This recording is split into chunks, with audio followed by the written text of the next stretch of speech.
sharper than an ice pick on you rappers' necks, and it's feeling like some vice grips. Yeah, that's light shit. Send my bro a kite quick. Ties of war, we ain't forget about you. Keep your light lit. Rappers can't see, most of them scared to witness. Go on, close your eyes, there's one right here for the trenches. Bad bitches, natural hair or extensions. Hood niggas that'll probably grip like some dentures. Brothers on them fences, 23 and 1 out. Praying that that commissary hit before it run out. Bitches on the gram, dog filter with their tongue out. Couldn't stay home because they found the dugout. Closed casket, burner in the low jacket. My co-captain, riding on these whole rappers. My hoes fabulous. Now I don't mean that derogatory, but I'm a player and there's no my women riding for me. I avoided Maury, I got 2 jets. If I can't make it through for them, then I'm useless. Sit down that roof, Chris, with a couple bosses. After the war, just to count our losses. It's not many. You see a smile on my face, but I'm not friendly. Going on my way, sipping white Henny. I just hope this shit go right. Living in the dark, you don't know light. Gotta got my heart with my bow tie. Waiting on this war in my whole life. I just hope this shit go right. Living in the dark, you don't know light. Gotta got my heart with my bow tie. Living in this war in my whole life. My whole life. It's so melodic. When I be dropping this ebonics, this ghetto phonics, it got me on the level supersonic. My bomb atomic, and you know where you can find me. Somewhere probably folding this paper origami. My name is pure as the Sani, my wave is like a tsunami. I went from 0 to 100, feeling like Ricky Bobby. I made a deal with the Reaper. Got a couple wives, they some keepers. Talk a lot of shit, but you can't walk a mile in my sneakers. Bitches go to Miami, come home with change features. Now she got a BBL, her ass fatter. Trying to show up all them niggas that laughed at her. Now when they see her, they only wanna fuck her. They just wanna touch her, they don't wanna cuff her. They just wanna come and kick it with her like a punter. Turned her to a runner, now it's all aboard the train. Fenty on the face, but it's not concealing the pain, it's a shame. So I'm in the hood like some rap snacks. I know niggas kill you and your mama for a scat pack. Dark tint, matte black, they do it for half that. Had you like 90s Missy in a fucking trash bag. I'm from Philly, we don't do bank accounts, just cash app. I spit a verse and I just watch the time slow. This that guy flow, this that shit that rappers die for. This that uncut Taha Wall straight from Pablo Escobar. I be at the bar like Moscato. They think it's effort, but no, this that block work. Make the countermeasures, take pleasures, making an op hurt. Light is in the sky, cause every verse is a concert. My mind work at speed y'all can't fathom. Listen to the words of a champion. It can, the streets need another anthem. I just hope this shit go right. Living in the dark, you don't know light. Gotta got my heart with my bow tie. Waiting on this war in my whole life. I just hope this shit go right. Living in the dark, you don't know light. Gotta got my heart with my bow tie. Living in this war in my whole life. My whole life.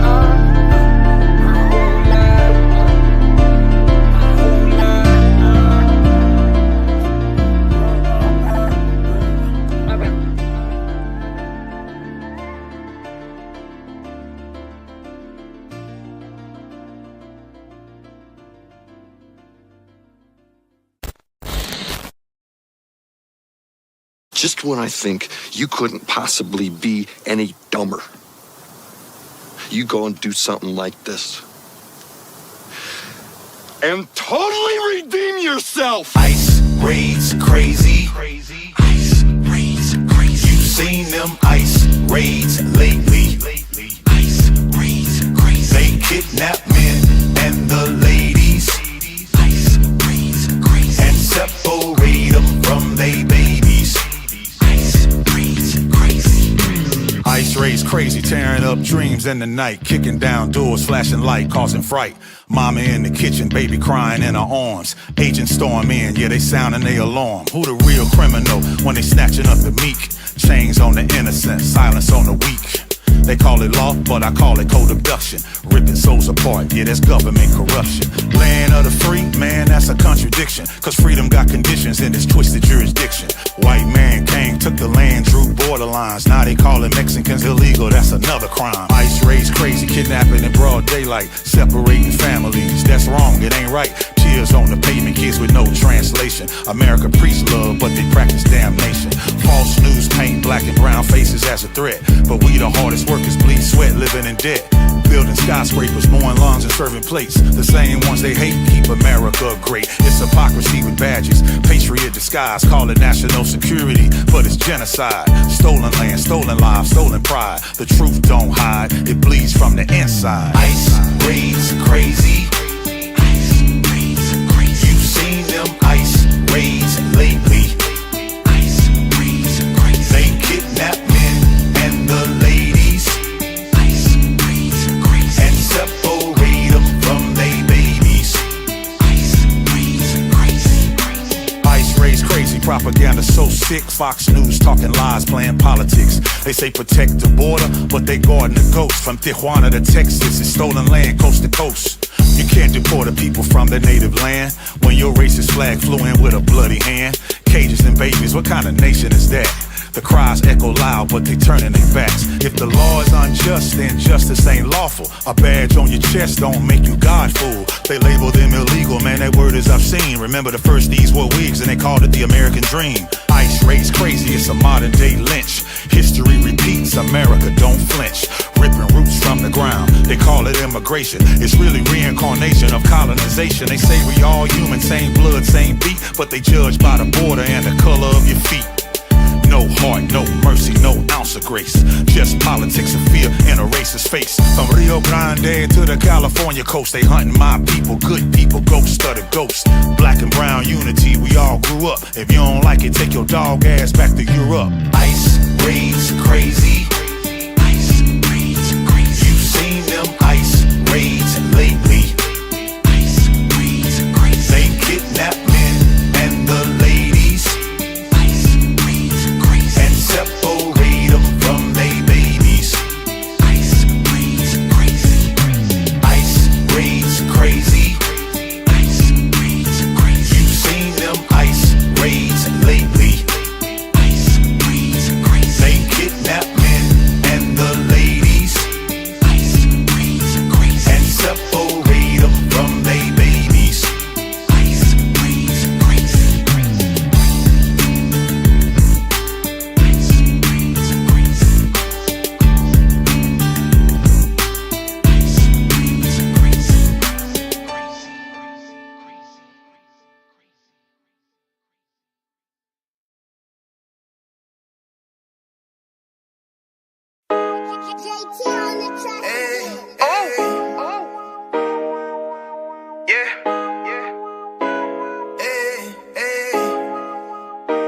Fuck wrong with you, boy?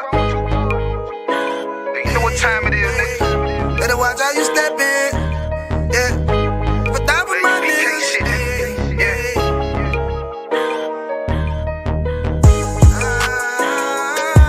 I'm in it, yo.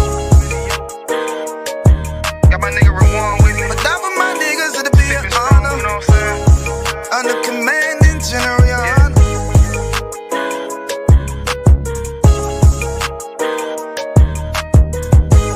That for my niggas, it'll be an honor and a blessing. Look, hey, straight off the top, I love all of my niggas. That shit ain't gon' stop till we on top and we ballin', my nigga. We be fly as fuck, you know them bitches be stalking my niggas. That shit'll never change and it's the same with all my niggas. City to city, I should be at home. That's what my ribs say. But bitch, I'm grown, I'm in these streets and closed caption. Niggas know we bout that action. If a nigga play with me, then my Hakim gon' let him have it. Hey, think you the shit, this truth the shit. Nigga play, I let that Ruger hit. Get on them tracks, they be like, who is this? I'm rude with it, ain't got no manners. All them pussy niggas talking shit, yeah, I know they can't stand us, but we U.P.K, Louisiana, bitch, that's what I'm rippin'. And my niggas solid, number real ones in my section. If you wanna get down, put your boots on, start steppin'. Brotherhood is a weapon.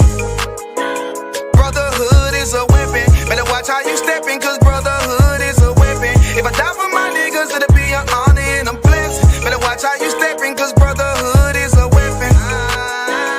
Brotherhood is a weapon. Better watch how you steppin', cause brotherhood is a weapon. If I die for my niggas, it'll be an honor and a blessing. Better watch how you steppin', cause brotherhood I lay my life down right now for all my sisters and brothers, because I love them. I see them dapping and hug them. It's amazing to see how well we adapt from the struggle. Born again from a life of sin, trapped in the gutter. My mind frame was to kill my own kind.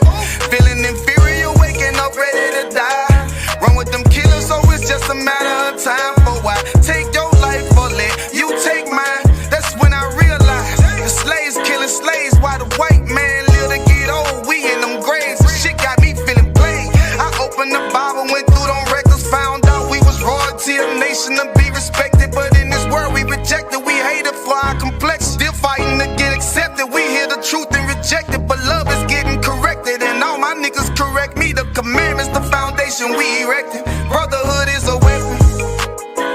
Brotherhood is a weapon. Better watch how you stepping, cause brotherhood is a weapon. If I die for my niggas, it'll be an honor and a blessing. Better watch how you stepping, cause brotherhood is a weapon. Brotherhood is a weapon. Better watch how you stepping, cause brotherhood is a weapon. If I die for my niggas, it'll be an honor and a blessing. Better watch how you stepping, cause brotherhood is a weapon. Hey, hey. Hey, hey.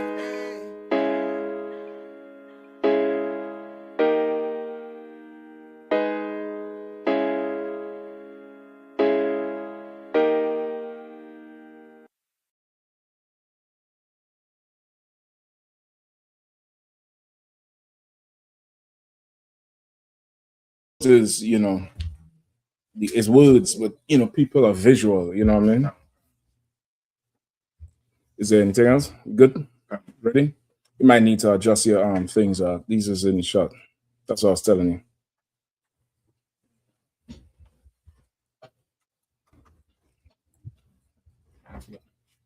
All right, let's clap it up.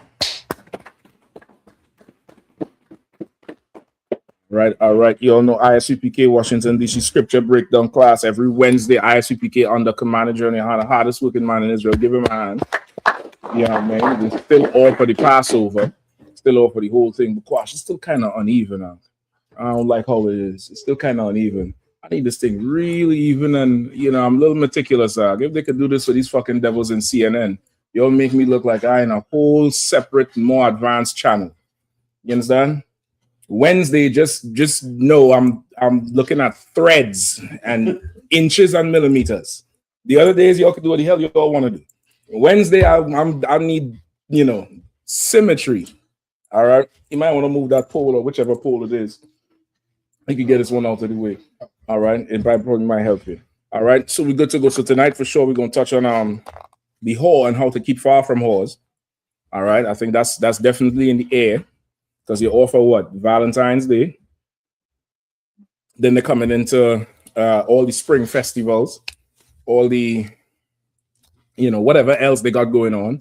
Easter is another, you know, holiday of whores because of the fertility.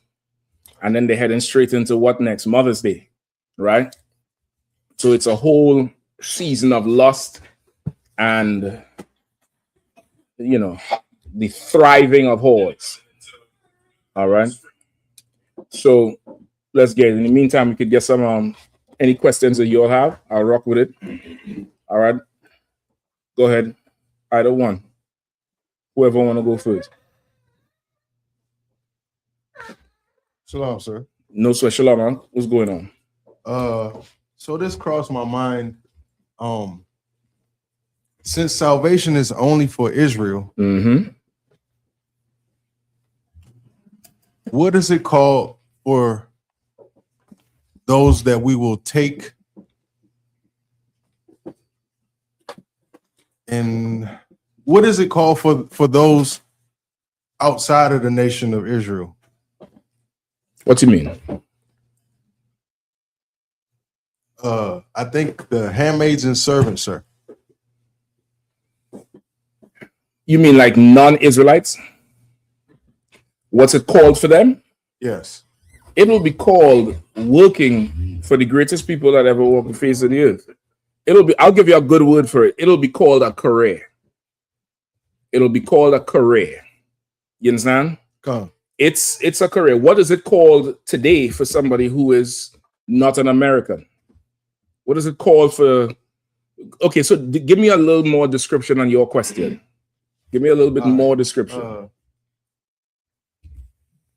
Give me a second, sir. No sweat. All right, you want the other brother to get his own and then you come back? Yeah. All right, no sweat.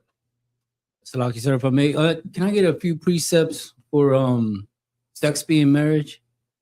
No sweat. I got you. Let me get Exodus 22 and 16. Exodus 22 and 16. Also find me, who was it? Jacob. when he went into his mother's tent. All right. Go ahead. So like I said, the reason why I was asking, because my second question would be like, what's the best way to approach, I guess my kids, you know, they're like in their teens. I want to start, you know, talking to them about that. Listen, it's a rough time. It's a rough time to be a teenager right now. I really, I don't like using the word pity, but I very much pity this generation that's here. It's really rough, Ag. You know what I mean? It's a really rough situation being in the world, number one, and being a teenager, right? I think everybody in this room old enough to remember there was a old school movie called Kids. Remember Kids? When Kids came out, it was shocking. Oh, God. It was absolutely shocking just to even look at it because of the time we're in. Fast forward 20 years later, right? There's a series. I struggled through the first 2.5 episodes of the damn thing, I think, 2 or 3, called Euphoria, with that Zendaya broad. And it's like a reboot of Kids in a series form. You get the point? It's a whole reboot of it in a series form. And brother, what's going on now is it's supposed to really reflect or mirror what's going on in society right now. And what they're trying to display, I mean, I don't want to think it's the imagining shit. I don't know. But it's very, very scary. It's a scary, scary situation, especially for children. You get the point? Adults may have some sort of knowledge what they're doing, but I think the children have no clue of what's going on because we're living in a very free and open type of culture. You get the point? A very free and open, like without any barriers or bridle on. There's no really checks on. And there's also the drug culture. Like the drug culture right now is not the drug culture 20 years ago. The drug culture 20 years ago, 30 years ago was crack and cocaine was scary. That was oh my God, I'm not doing that. When that is the norm now, you get the point? And everything else is further on.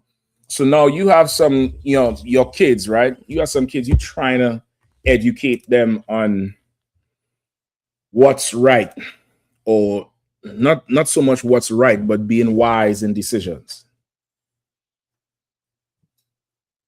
Now, in general, of course, every child is different. Every situation is different. In general, you want to be very real and honest with them about whatever it is. You don't want to fix this drawer here for me if you don't mind. You don't want to pussyfoot around the topic. You want to hear from them first. You understand? You want to find out what they know. You want to get a comfortable rapport with them back and forth about what's really going on. You get me? You absolutely want to have that because that's going to give you an insight to them and that's going to make it easier for them to listen to you. Go ahead. Should your approach be different if it's a girl, versus a boy? Okay, I would say no, but yes. I would say no, and this is why I would say no. The difference in approach with a boy and a girl historically is why you have whores today. You understand? Because you would be hard on a girl, right? You'd be hard on a girl, but you would reward the boy because he is what? Getting more pussy than anybody. But who is he getting it from? Of course. It's like lighting a fire and putting it out at the same time. So that's why I say no. You have to put the accountability and responsibility on both of them by explaining both of them. You get the point? So it's not. I would not say it's different for boys how you approach it or expose them differently. What you have to make them understand is the results of the action and how it affects them differently. Not so much you're doing it like well, she's a girl, so you had to lock her in the tower and don't let nobody touch her. He's a boy, let him run wild. You had to teach both of them restraint, but the repercussions for a girl is significantly greater, right? And the results after it, not just the repercussions in terms of she could get pregnant, right? Which is something he doesn't readily have to deal with. She does. You have STDs, but also just value. We've been taught growing up that as a man, the amount of girls you have or the amount of girls you get means you're the man. And for a woman, if it's somebody related to you, she can't be introduced to none of your friends or nothing like that. You know, she has to stay off in the corner. She can't get no enjoyment, but you enjoying everybody. You get the point? That's the standard growing up. You come into the truth. What's the standard? Courting. Okay, that's the procedure. That's the process. But as you come into the truth, what is the standard of a man if he gets a lot of women? What's the standard versus someone in the world? Like how you in the world, you'd be like, man, you on, boy, you a player, boy, you getting them broads, boy. You have to keep her. You have to keep her. You have to keep her. Now that little, not little, but that understanding that, it means now that, okay, you have to attach something to that, like an attribute to that, to make a difference between the brother in the world and the brother in the school, right? Or the young brother you're trying to put some common sense into. You get the point? Okay. So now, go ahead. Salaki, I just wanted to No, what came to Chupa, me you want to deal with this on speaking, this table over here? Just move this table wanted- over here and deal with it on this wrong table here, all right? What Go ahead. came to me while you were speaking, sir, the word honor. This would definitely put in retrospect for both the teen woman and man. Honor is a good word to start with, but okay, but in today's society, honor is just, it's nothing. Today's society, honor means absolutely zero. It's not something that's valued. In fact, dishonor is valued, which is why a lot of the viral tapes is somebody in the circle being dishonored, somebody getting jumped, somebody getting punked, somebody getting pranked. Dishonor is valued in this society. So no, I'm glad you said that. If dishonor is valued, what kind of man or woman must you raise if you want them to be honorable? Honest, with their That could work. feelings. That's not the word I'm looking for, but that could work. So like you move this table around a little bit. That's what I was telling you to do first. All right. Go ahead. Discipline. You onto it. Salaki. Obedient. You onto it. This okay, to have discipline, to have what you said, Izan? What's the first thing you said? You just said it. Discipline and I forget what he said. It's discipline. I forget what the word he said. Go ahead, you remember? You said discipline. He said obedience. Right. To have discipline, to have obedience, you have to have this. Who knows?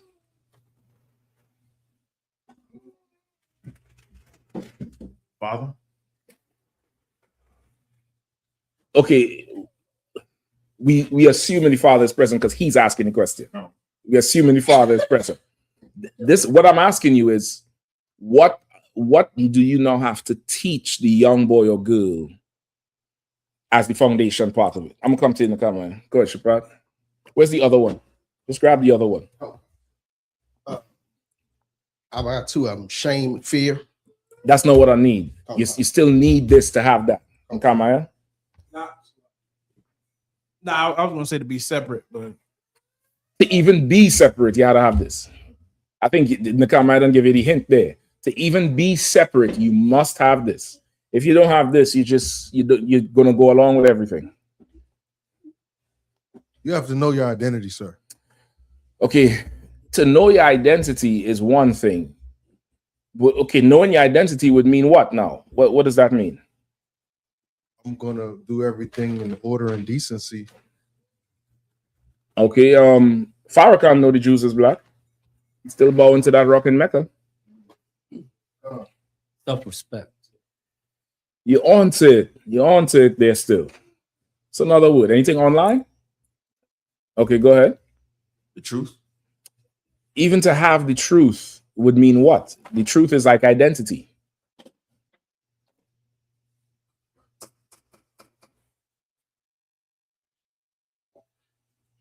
Anybody? Junior Jackson says loyalty. To have loyalty, you must have this thing. ADS Play says you need resolve. You on to it, ADS Play. Iron Lawana says the law. Okay, to have the law again is like identity or truth. To have any law means what? To do the law, to practice or keep the law, you must have this thing. Kasai Wana says the Holy Spirit. No. Leviathan says respect. No. Cooper Shakat says you're right in what this. You should teach this. You should cultivate this. But to do it, okay. Let me see if I can help you out even more. Go ahead. Let me get the last two answers. We got decrement, follow the Most High's law, statutes, and commandments, awareness, obedience, consistency. You're just shooting buckshots now. you're like fuck this sniper shit. I'm gonna just load up the buckshot and the bird shot. They're gonna hit something. Go ahead. Go ahead, Isaac. Understanding. No. Come on. I think it's something wrong with how I'm wording the question. It got to be. All right. You're gonna have to teach strength. If there's no strength, you could teach them pork is wrong. Especially for a girl. You could teach her pork is wrong. You could teach her that she shouldn't be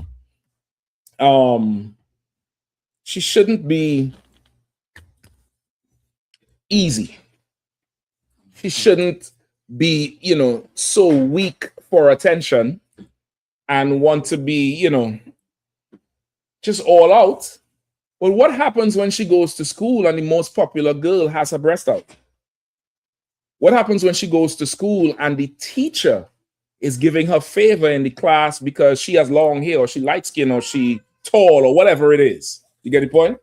What happens at that point? In order for that girl to not succumb to putting her breast out or wearing shorter skirts or meeting every boy under the bleachers, she has to be what? She has to be strong. Strong to resist lack of self-esteem, strong to resist indiscipline, strong to resist not having the Holy Spirit or giving up the Holy Spirit. It's going to take strength because she's going to have to look at herself and tell herself, I'm better than this slut. I don't care how much likes she gets. But in today's society, likes make people commit suicide.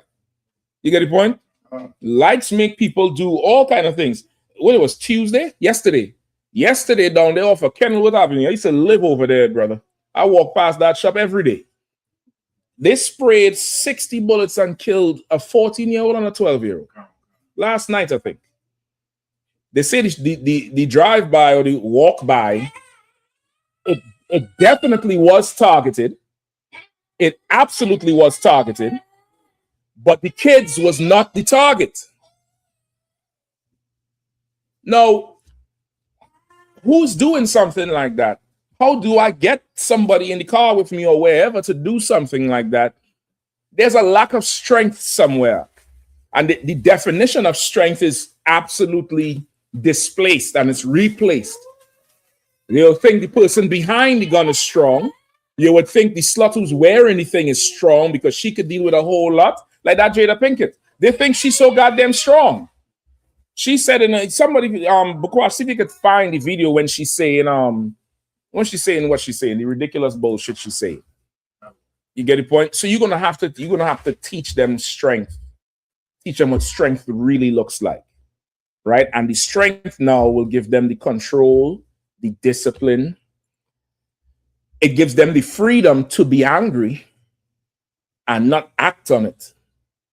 As opposed to being in the world where you're told that you can now not be angry about something, let it go, or what to say, let go and let God, and all that bullshit. Meanwhile, they put such a restriction on you of you actually feeling angry righteously, and that harms you because that thing comes out somehow. You get the point? It comes out somehow. You have to allow people to be able to be angry and teach them what to do with the anger. That's strong. That thing is strong. You get the point?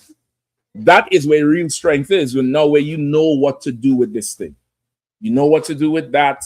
You know what to do with this thing. When the strength is absent, weakness sets in.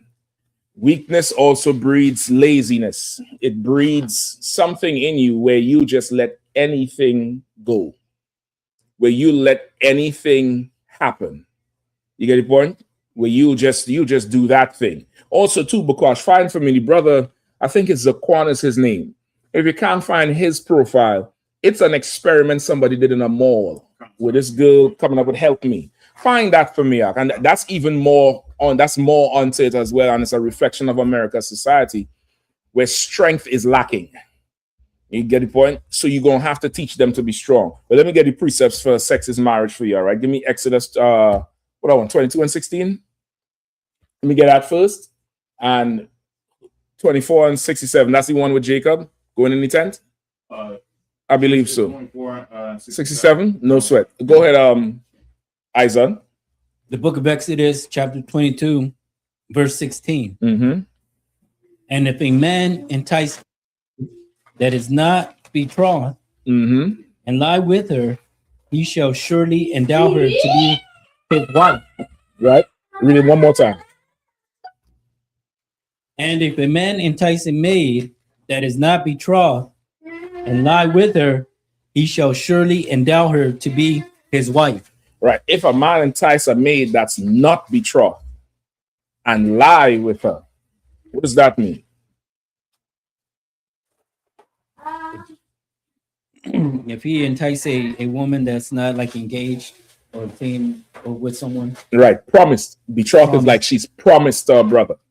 She's promised to someone. She's, as you say, engaged, or how to say it in the world. And here would be she's courting, because the courtship has to be approved. The courtship is not like in the world where you see somebody, you like somebody, and you're just, well, we talking.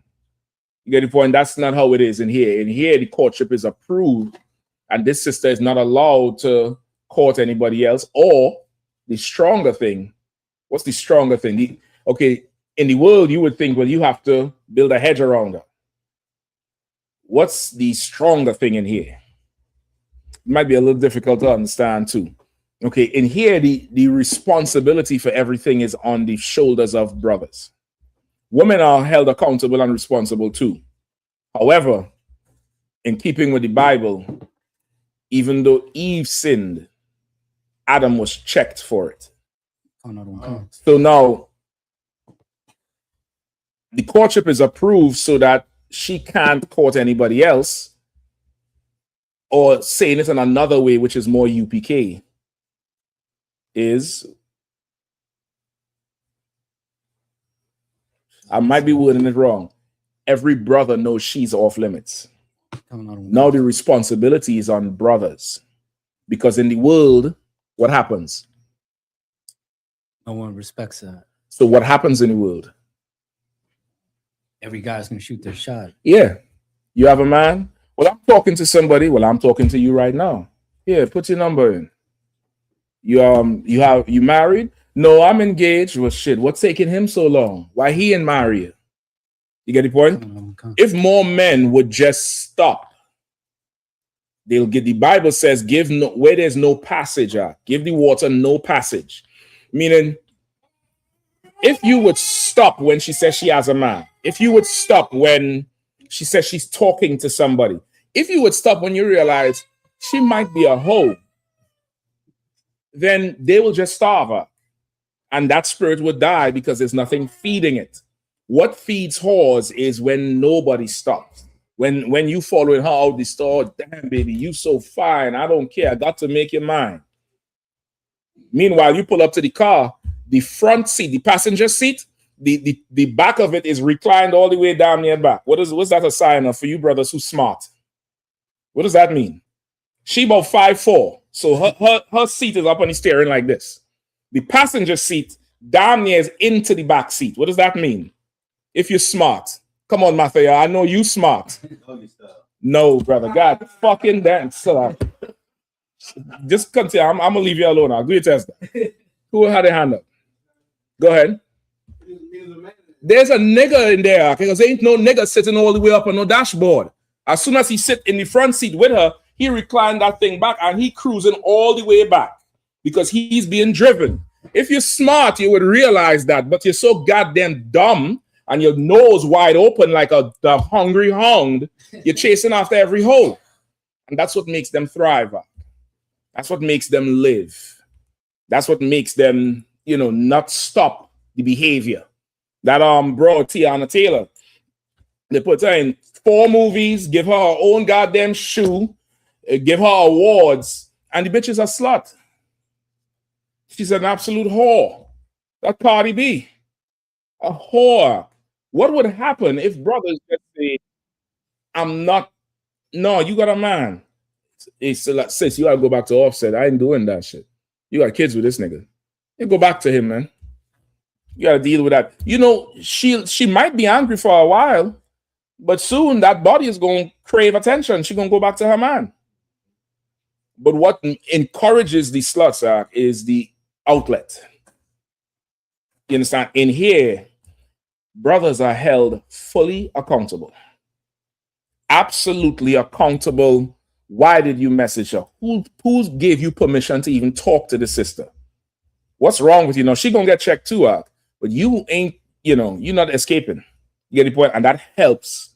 That helps the whole society. So now knowing that if you lay with a woman, as long as she's not promised, you lay with her. Read it again. Book of Exodus 22:16. Mm-hmm. And if a man entice a maid that is not betrothed, and lie with her, he shall surely endow her to be his wife. Mm-hmm. You shall surely endow her to be your wife. What is that? What does endow mean? Take her on. That's true, but something else. Become responsible. Something else. You're right, but it's something else.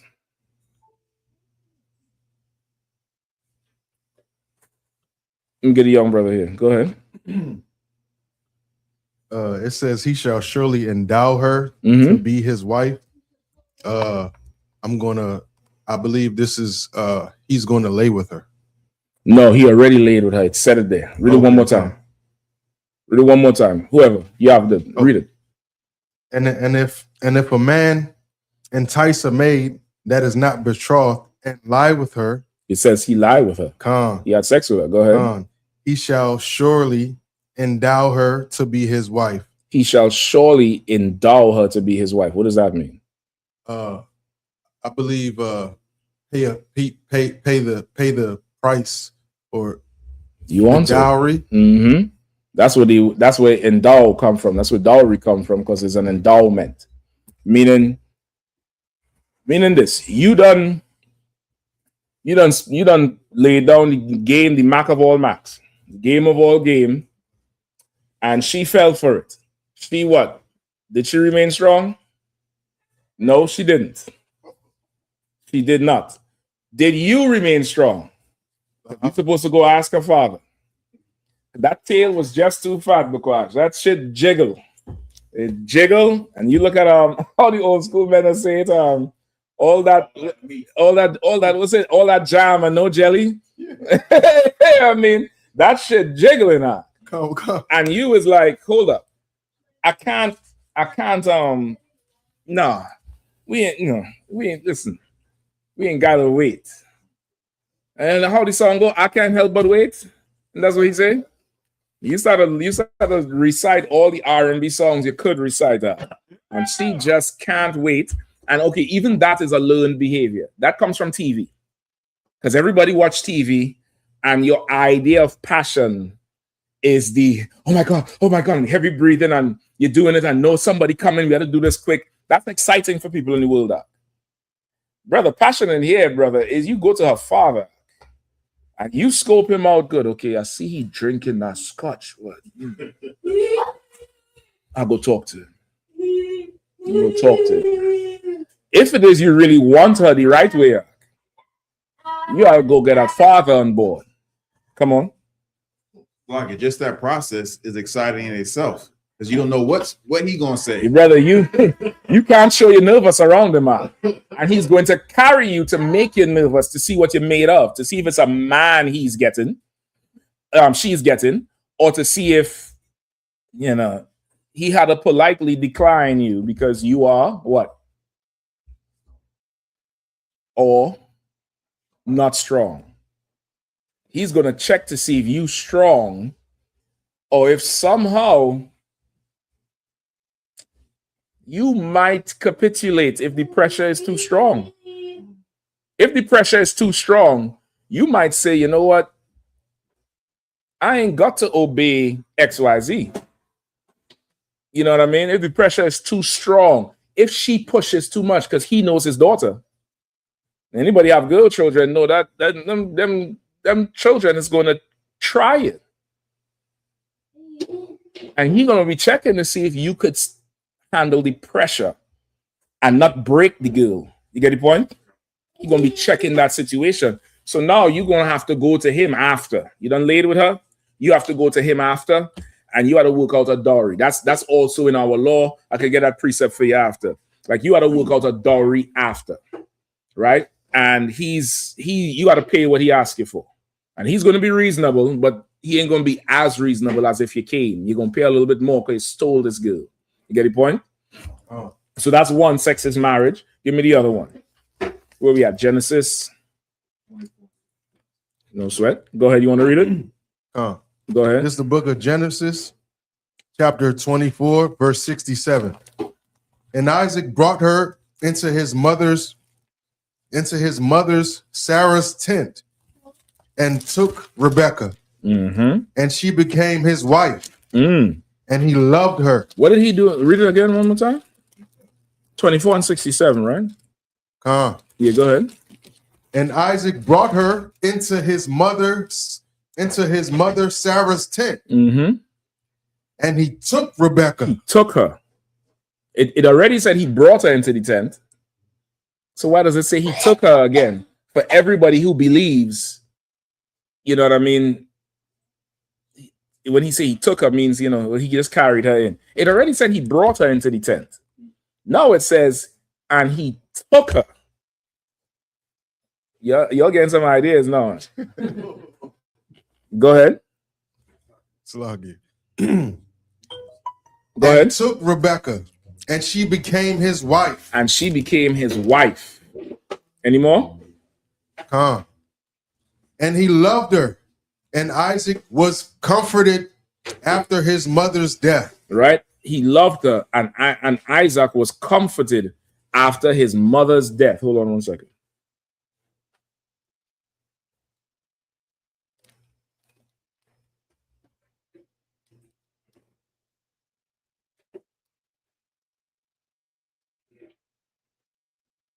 Right? So this is another one, sexist marriage, right? If anybody is doubting you, you just ask them, what does it mean when he says, and he took her? Because the line before already says, He brought her into his mother's tent. And if they dispute it, say they're hypocrites, because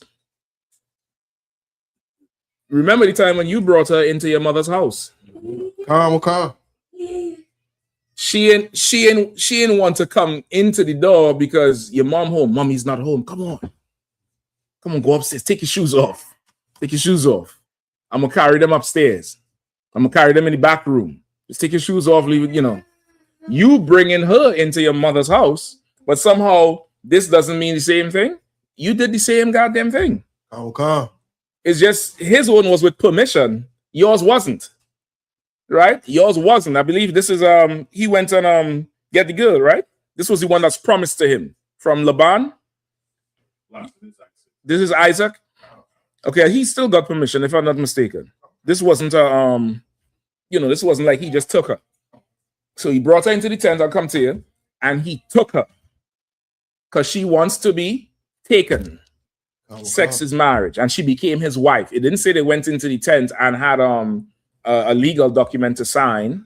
It didn't say she went into the tent and she threw rice and he gave her a ring. It didn't say he went into the tent and some preacher was in there saying for better or for worse, rich or for poor, so till death do us part. None of that. He went into the tent and he, blessed her with the rod of Moses. Yeah, I mean, he showed her the light at the end of the tunnel. And it was good. And she became his wife. Go ahead, Shepard. When the angel came to Joseph and said, "Don't put away your wife," about Mary. Okay, I would not use that one because you're going to go into what argument? What argument are you absolutely going into? Shepard, what argument are you going into? Just hold on. What argument are you going into by going there? It's not that hard.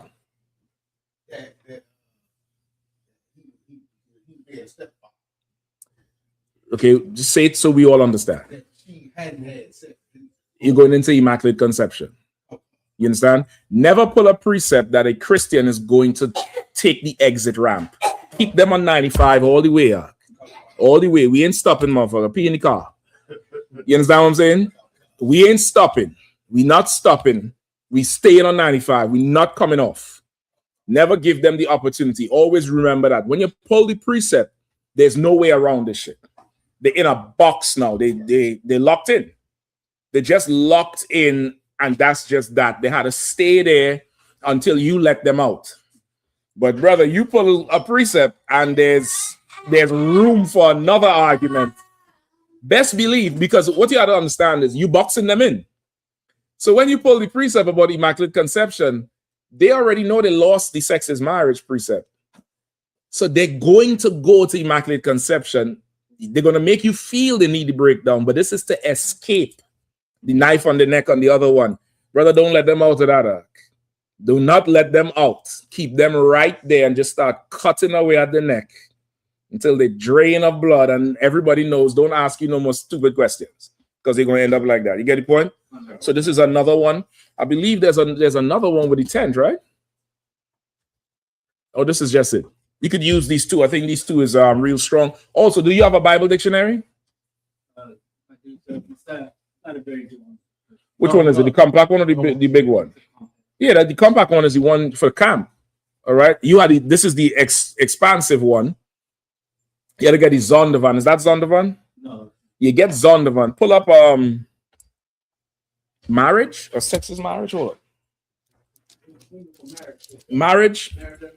Yeah, give me marriage definition. Check the expansive one. If not, MNOP, LMN. God damn. Hey, he was like caps slow. He's saying the alphabet to find the damn word. Right? I have it here if you don't if you don't have it. It should be the first definition with marriage. You found it? No sweat. No, guys, I'll help you out then. If not, you could just use this one right here. All right.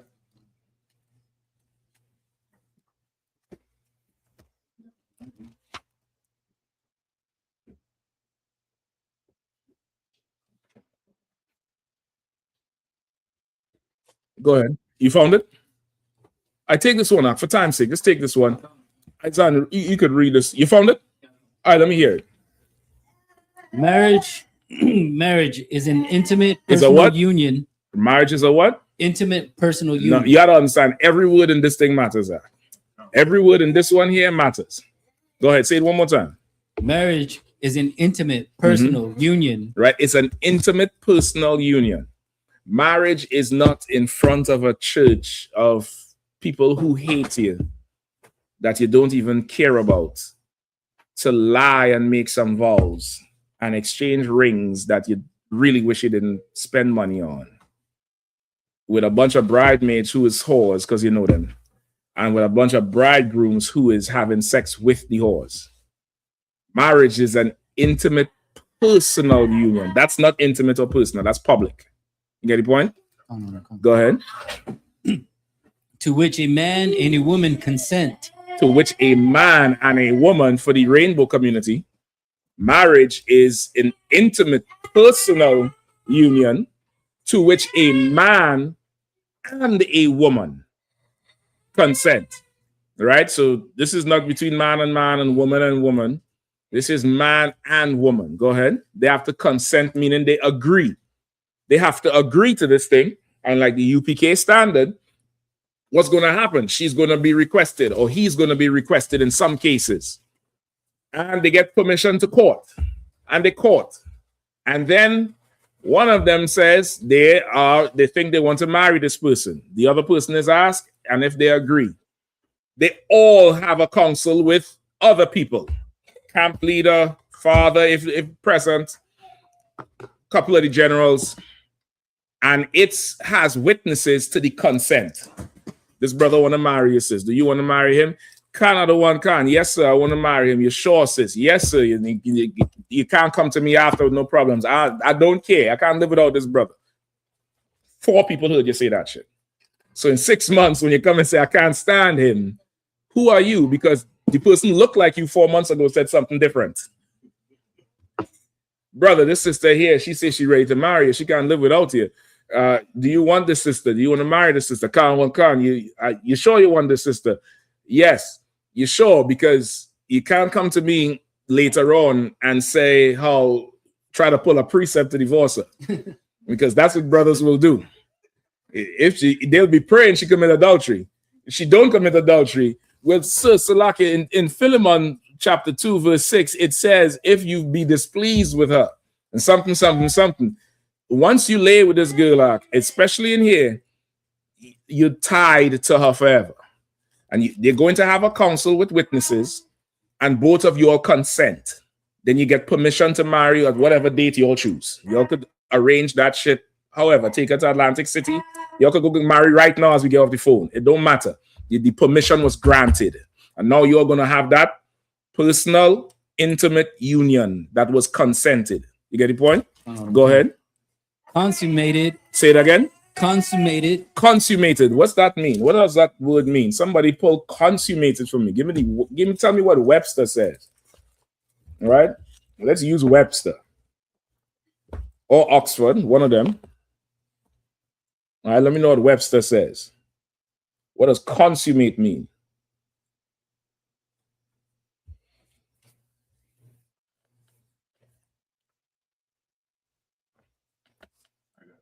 Go ahead.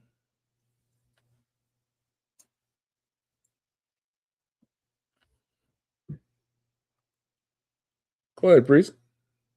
You sure you had the right one? No sweat. Come on.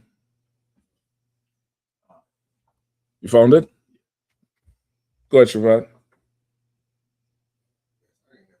God damn it, man. Shit.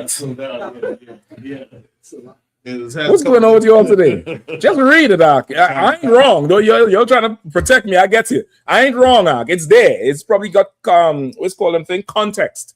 Just read it down. Consummate. To make marital union. Is that the first one? That's the first definition? Well,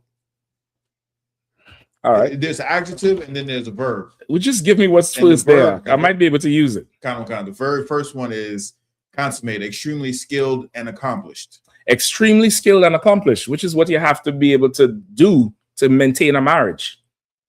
You're going to have to be extremely skilled and be accomplished. You know what accomplished means? Somebody give me a definition of accomplished. Shapat? Yeah, she done some things and You've done some things. So what does that mean that you've done some things? Prepared. How? Foundated. What word is that? What's that word? Foundated? Go ahead. Listen, that's a t-shirt. Foundated. Go ahead, get your mic to damn. So that might be a word. I might be the one who saw it. Go on. Salakia, sir. I found a different version of this definition. I need accomplished. You with me? Accomplished, sorry. And yeah, you had to focus with me. What is being accomplished? Now I'll assist you with.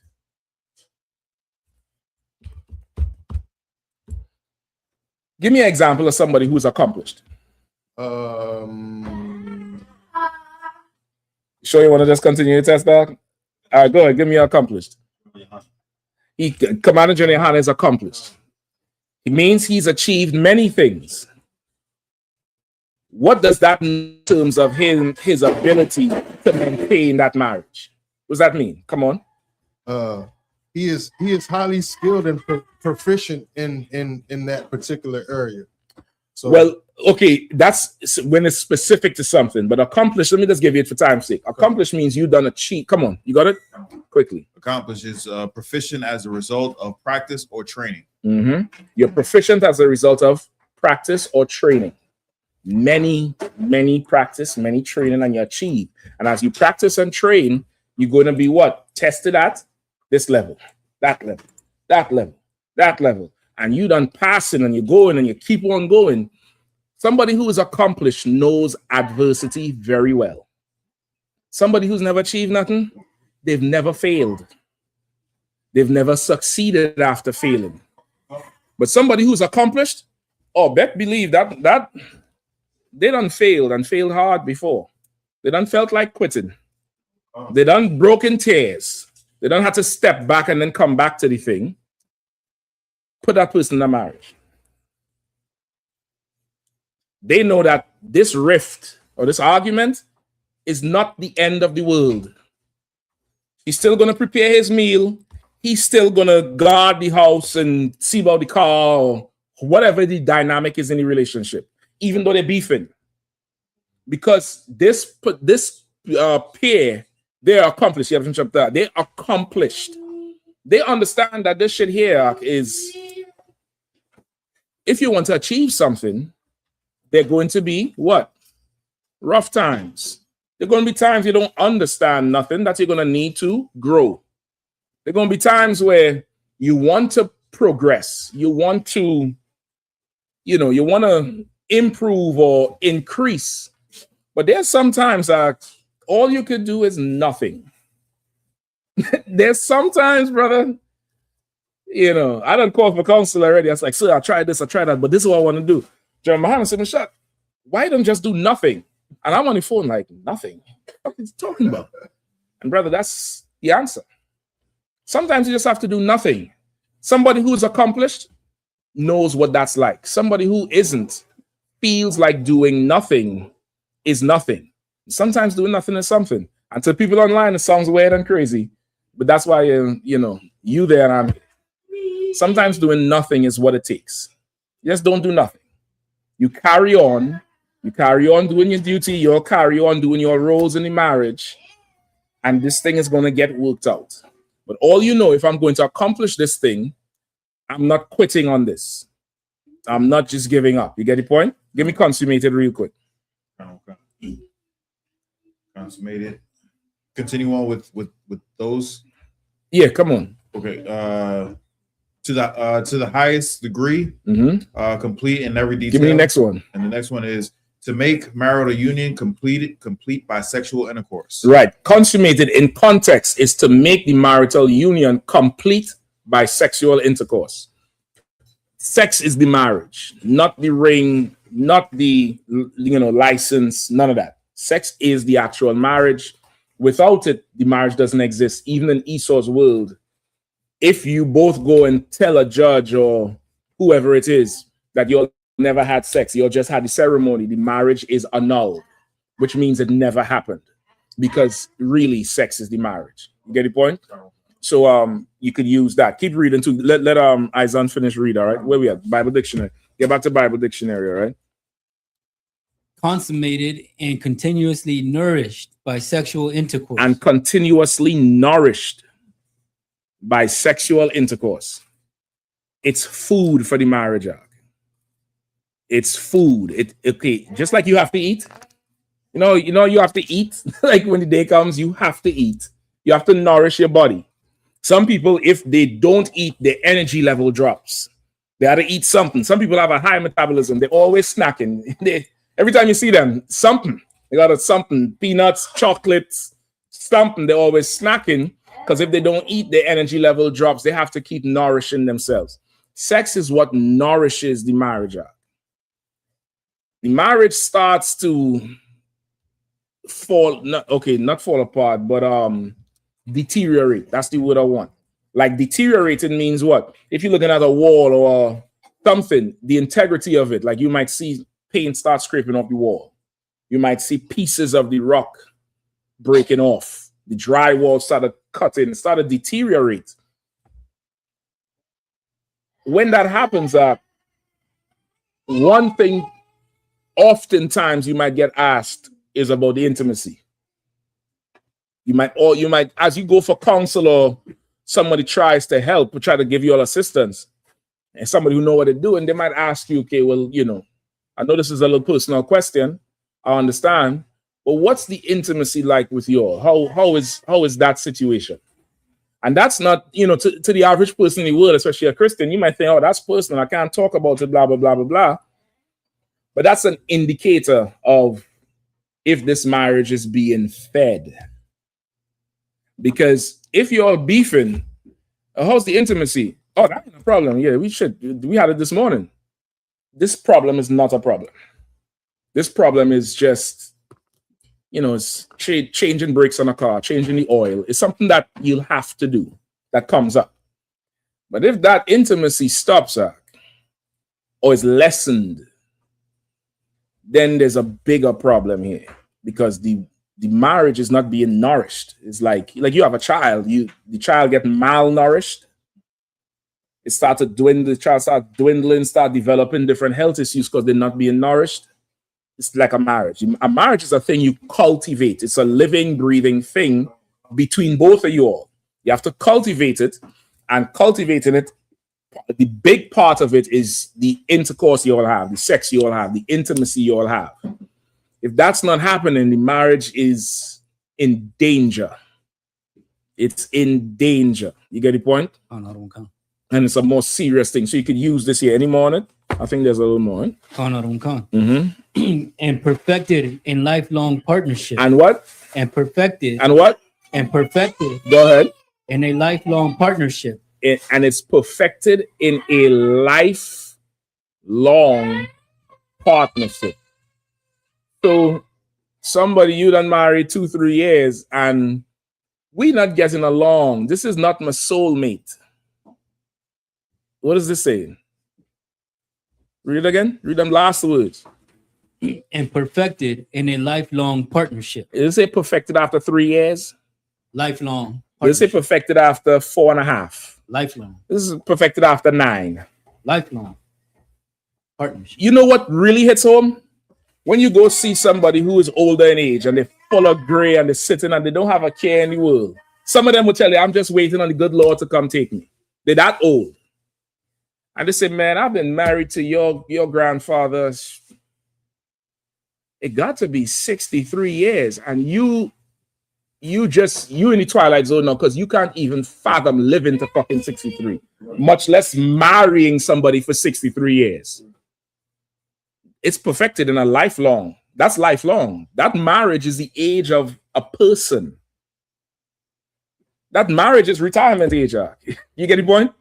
Meanwhile, you get an argument 3 years into the game, you packing your shit and talk and making all kind of deep posts on Facebook about nobody's pouring into me, so you got to take care of yourself, you dumb bitch or weak ass nigga. It's perfected in lifelong commitment. This is not something for somebody who was here earlier, who is not strong. You understand, Isan? So that you want to bring them to the threshold of being strong. You have to do that, or else nothing is accomplished. They can't do anything because they're not strong. Right? Even who is it? Is it New Edition? They had a song, Sunny Days. Everybody has those. But baby, tell me, can you stand the rain? Why does he have to say that? Why is that has to be in a song? Why is that something that people will talk about? Because nobody prepares for rain. Everybody prepares for, winning or victory. But nobody prepares for if this thing goes wrong. What's the preparation? Listen, give the Israelite school of UPK on the command journey a hand, brother. Because we were prepared for that rain. I don't know if you all knew it. We were absolutely prepared for that rain. And brother, I mean, the whole crew, everybody done, switch direction, make the adjustment, and work the whole thing out. And the Passover was kept up. Right. The Passover was kept. When regular people would be like, nah, shit, it's raining, I'm going home, or I ain't going to even show up, or whatever else. You get the point? Like, we are absolutely prepared for it because we are strong. There's some things with us, it's a non-negotiable. Right. And really, if you're in here long enough, you'll realize some things is all things. Right. Salakia, it's just, Oh, Salakia said, I forget to call in. You forgot, brother. How come? Oh, you forgot. What happened? You're not getting enough sleep? You need me to set the alarm on your phone for you? What do you need me to do? You need me to call you to remind you that you're supposed to call me now? Because I'll do it. Because I'll try to help you, because this is non-negotiable. You get the point? Like, this is the type of environment, and it scares people. Why does it scare people, Isaac? Why do people see how we are and say, you're too extreme, y'all scary? Oh my God, I can't even be in here. Why? You have to submit yourself to something that outside of your comfort zone. That's true. That sounds good. And that's what they'll say. There's something else. They don't have no strength, sir. Or say the right way, say the UPK way. Or I'll take that. Give him a hand. Or they're weak. They're just weak. You're just weak. You go sit in a church that's notorious for molesting people. You go sit in a church that's famous for having sex with somebody's wife. But you scared to sit in these chairs? Like, what the fuck will you ain't no Hamite, right? You ain't no Edomite, right? Because you'll get carted out. But outside of that, like, what's the fear for being here? You're just weak. You're just weak. And the thing about weakness is, you can become strong. You absolutely can become strong. However, most people do not even want to be strong. Most people want to remain as they are, as you say, in their comfort zone. All right. Somebody had their hand up. Go ahead. I was going to say, I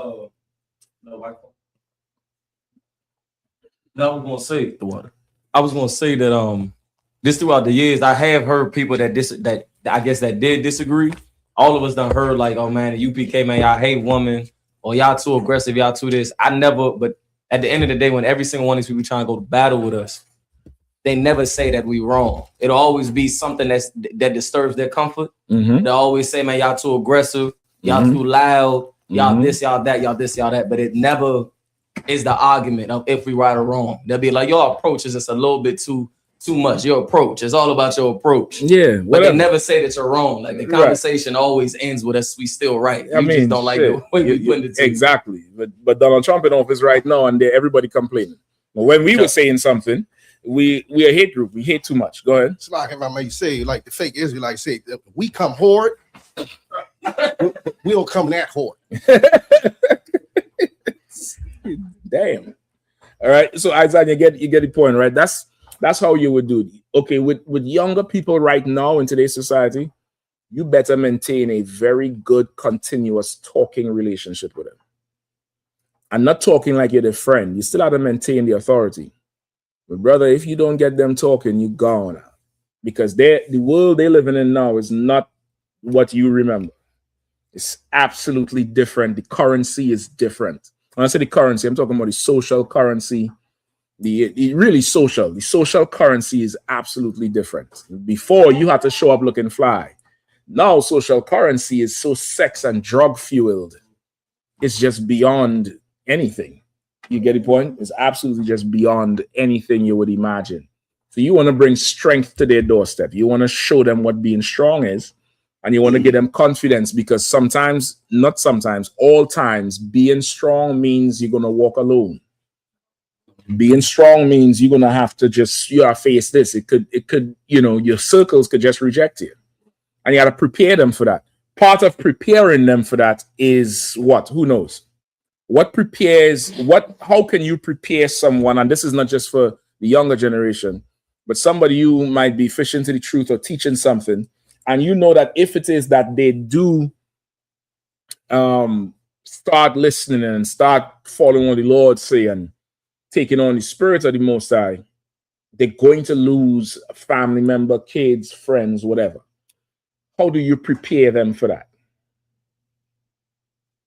And this is very key in doing it. If you don't do this, it's not going to be as successful. It's not going to have lasting impact. How do you prepare them?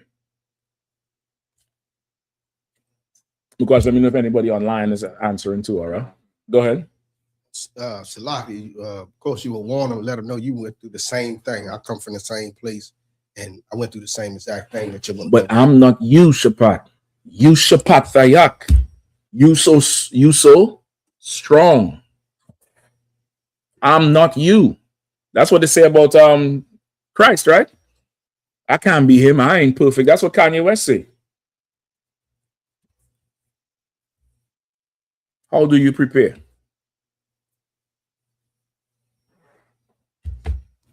Bro? I ain't gonna say this the answer, but this is definitely. I want the answer. If you ain't give me the answer, don't give me the answer. If you ain't give me the answer, pass the mic in. All right, this is the answer. All right. Shit. I ain't gonna say this is the answer. What are you preparing me for? Hell. Don't think you're slick in here. Comfort did not be Yes, that go ahead. Not Should lying. see, I remember. See, I don't think it's the answer. not lying to them. Not lying about, like, not trying to keep it from them. Well, okay, you're not keeping it from them. You telling them this. Okay. But to tell them this and to have them succeed at it, you need to prepare them. You're already telling them it, but there's a preparation that goes with telling them. So you're not lying to them. You're laying it out flat. Okay. But part of laying it out flat, you have to have something prepared. I'm asking, what is the preparation? You done? That's right. She has a mic already because they're gonna get lost over there. Go ahead. Go ahead, sis. Letting them know that they'll be joining a new family, having new friends, better things to look forward to. Oh shit, Yahanna, I think you have some competition in it. I think you have some competition. Give her a hand. You're gonna have to give them the alternative. Think at camp. The white man is the devil. America had a burn. So what we gonna do? How we gonna eat? You have to give them the alternative. If it is you telling them their friends ain't shit, you had to get them some new friends. Who they gonna hang with? Where you want them to be a damn, eunuch? You want them to just be a lone rider? You know what I mean? If you're gonna say, sis, you guys, them friends you got is whores, but they're my friends.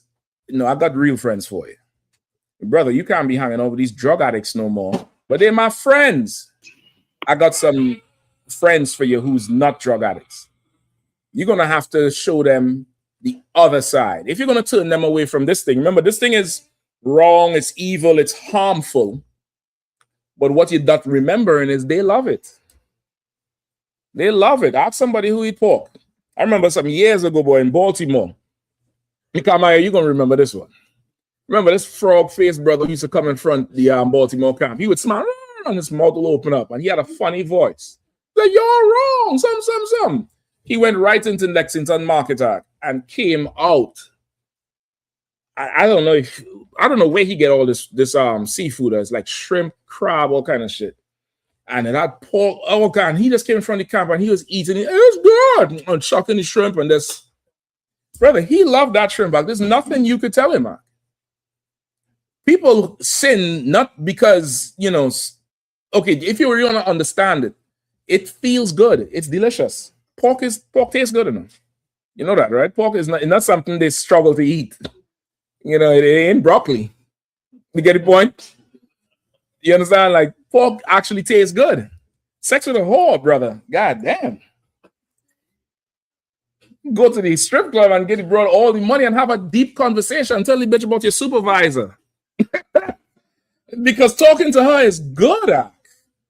Think about for a sister, all the likes on the Instagram and all kind of thing. Nigga gonna send you $1,000 for 15 minutes of you twerking.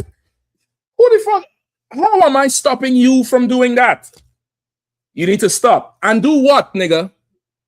I'll tell you what. I'll tell you what to do. You get the point? You have to give them the alternative. And brother, the UPK is the alternative. You have young people out, you'll just miss the perfect opportunity. Just bring them down to the Passover. Gag them, hog tie them, throw them in the trunk. Don't worry, they're going to forgive you by the time Sunday morning. I guarantee you. Because they're going to come down there, they're going to ride a horse for the first time. They're going to kill a damn lamb. They're going to get the lamb right on the grill and give them the camera and wash a hand for all that food they done prepared down there. They're going to, what else they was doing? Archery and basketball shooter. They was petting them old pretty goats. Them lambs that all them sisters was crying. Oh, they're so nice. They going in the pot, Gil. Them old pretty. They had some lambs that was rough in the corner. They didn't care about them lambs. Them lambs had dreadlocks, all kind of shit. But they had some old pretty goats out front, and they was just buying. They was brown and white. I forget what they call them, boars or something like that. Yeah, them going in the pot too. Y'all think we ain't killing them? They going in the pot too, right? Them kids gonna come down there and have a ball, be in that kids party, skinning the knee and the elbow on them stupid ass slides that white people like to just have no thoughts. You get the point? They're gonna have a ball, and they're gonna realize that them friends in the world, these strangers treated me with more love and respect than them bastards in my class. I'm gonna just go to school and do good in school, and if we play in sports, I'm gonna kick their ass. But my love is going to go into them brothers and sisters I met from Texas and Houston and California and Mexico and Jamaica and wherever else, everybody who came down. They're going to see now there is a world outside the world that they think is the only thing that exists, which is what people in the world think. People in the world think this is the end all and be all of life. So I have to hold on to this thing and I can't start over. I've been doing this thing for so long. When, brother, you could come in here and start fresh. You don't have to hold on to that bullshit. Go ahead. Like if I may, Captain Carr said something on his interview that to some people in the world or whatever they come from, it might be something real minute, but being isn't coming from the same place and the same thing used to happen and realizing he was talking about how him and his homies they would hustle together. Do this, that, and the third, do everything together, run behind bras together, all this, that, and the third. When it came down at the end of the night to eating some food, they would never share the food with them. And he said when his first week in the drink, so like in the I.S.U.P.K. and the high men above him was trying to make sure you eat, making sure that he did eat. That was something real big to him. And I was just thinking about it like that is true. Back in the day, like sharing food was something, saying you barely want to give them a wing if you did. You know what I mean? It's the social currency, It's the social currency. The social currency outside of these walls, is foul. It's not at all holy. It's not good. It's not strong. The social currency in here is strong. Like every year, brother. You all know I.S.U.P.K in Oklahoma, brother. Big ass beard, right? Or one of them at this point. Shit, right? I.S.U.P.K first Passover. I forget the year. It got to be like 2011 or something like that. He was in Oklahoma, and he used to do body work on cars, right? Not mechanic work, but like body work, fixing, the frame and stuff like that. And he was not able to get up to the Passover. That year, the Passover, I think, was in Philly at the Philly school. And I.S.U.P.K pawned all his tools. All. This is the first time he's coming to see the brothers in person. He said he knew he had to come to the Passover. I think he even got excused. It's like, well, if you can't make it, brother, you can't make it. Don't sweat it. And he pawned all his tools. And that's what he used for his livelihood. I think at the time, I don't want to talk to all the brother business, but it could have been a housing situation.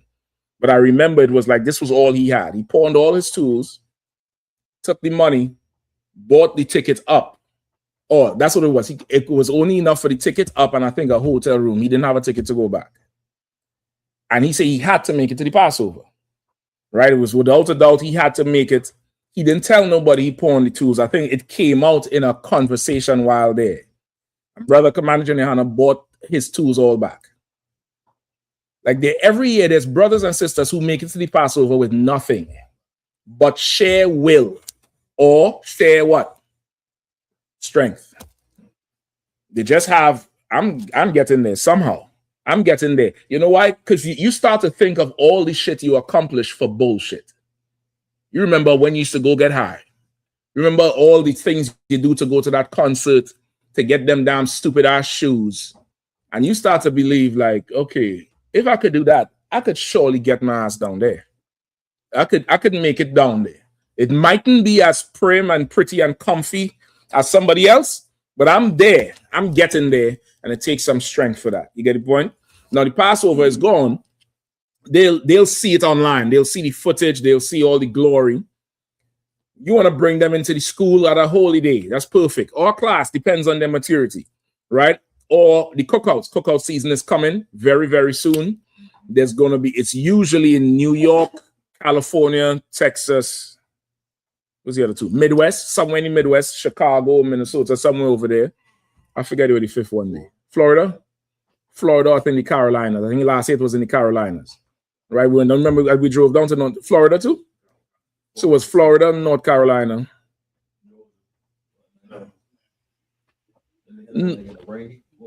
That was North Carolina. Yeah, that was North Carolina. Sometimes the ATL. Say again? Sometimes the ATL. No, I'm talking about last year. I forget where it was. But I know North Carolina because we drove down. Cali, New York, Texas, and the Midwest. Right? You bring them down there, they're gonna see, they're gonna really experience real love and brotherhood. They're gonna experience a stranger going above and beyond for you. You need a ride somewhere, you need this somewhere. I could go ahead. You just go to the bathroom? Or go ahead. Salaki, I was at the Passover and I had somewhat of a stomach issue, and I was perspiring as if I was working out while I was sitting down. And as soon as I got up to take a step I couldn't take it anymore. I needed ice.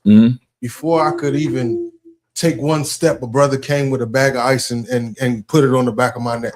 Well, he watching for you. And that point right there, I said, I never had brotherhood like this. And yeah, I man. don't get sick and I don't ask, and somebody just you don't ask because there's nobody to ask. But in here, brother, you don't even have to ask. There's somebody watching you. There's somebody watching you all the time. They're watching you and they'll be like, hey, come here. Check and see if so-and-so is good. Get them a glass of water. There's somebody always watching. There's watching, and somebody might just come up to you randomly, hey, bro, you need anything? Because they're watching. They just don't want to offend you. But they're watching because in here it's a different environment. In here is true strength. So you're gonna have to teach them that first. Now, this is the second part. Give him a hand for that too. I heard a lot of stories like that at the Passover, where somebody just come to the rescue, somebody just willingly, and sometimes it's in situations where normal people wouldn't. Now, this is the second part of with somebody, teenagers, boys or girls. You want to show them consequences. You want to give them, flat out. You see, like I was scared straight with that prison shit. You want to show them an AIDS patient, not Magic Johnson. I'm talking about the one you could see the folds in the rib. We had a sign we take to camp, an AIDS sign. It's very graphic. It's very, very graphic, and it's meant to make you be like, I don't want no parts of that shit. You want to show them that thing. Now, you had to work up to that. If you just, the first conversation, you just started opening pictures, they're going to reject it. You have to have a running conversation with them all the time. You'll be talking to them, they're talking back to you. You're asking them about this. Yeah, and it has to be where you might hear some shit that you want to say something about, and you have to resist it. Because they done lived their life, and you're trying to start them over now. So they might come and say, well, yeah, I did such and such. If it's girls involved, Lord, take a drink. Because she might say she did some shit that's going to make you just flip the damn table. Oh, God. Right? You're going to have to hear it, and you're going to have to know you accomplished. So patience. Okay, all right, this is what we have to do. We have to go forward with this. But at some point in time, you want to show them consequences. You want to show them that the white man has medicine, but do you want inside them drawers to look like this? Do you want to deal with that? This thing ain't got no medicine for it. You just have to live with this shit. That's it. You have it. It's over. That's just it. You're going to show them all of that shit out. And teach them the alternative. You ready to have sex now? There's a way to do it. You come up in here, man, you serve. Some sister gonna come ask for you, brother. You come up in here and serve, sister. There's a brother or brothers is gonna be just lining up. They're gonna come ask for you, and then you're gonna get approved to have all the sex you want. It's none of my business. Don't even come, just go in there and have it. Have it and nourish yourself. Nourish yourself with just nourishment, right? All the nourishment in the world.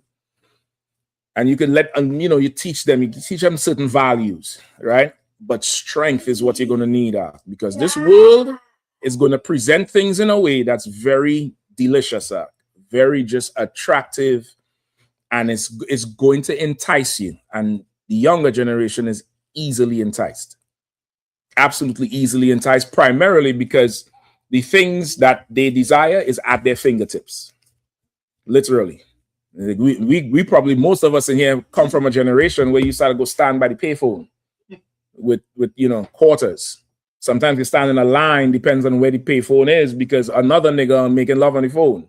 He over there, his back turned to you, and he, yeah, baby, something. And you're like, nigga, you walk up in front of him, he turned this way. He don't want to see you, dumbass. No, brother, you up. I'm gonna send you an Uber. Before you had to go travel and think about the days where you hail a taxi before Uber. Like, you had to do a lot of work to go meet this hoe. No, brother, you set up your cam and your lights and shit. She in the room with you. You understand? Like, that's the way you're fighting now. So it's a whole different scenario. So you just take those things. Take it step by step. You might need counsel as you go along. You gotta have that open communication with them. You're gonna have to have that and show them what real strength is like, because they're losing. Right now, they're losing out. They're losing the battle. They don't even know it. Good to go? Any more? Good to go? All right, no sweat. Go ahead, Al. I have the verse that I wanted. Go ahead. Come on, let's get it. Gosh, if there any questions online? No sweat out.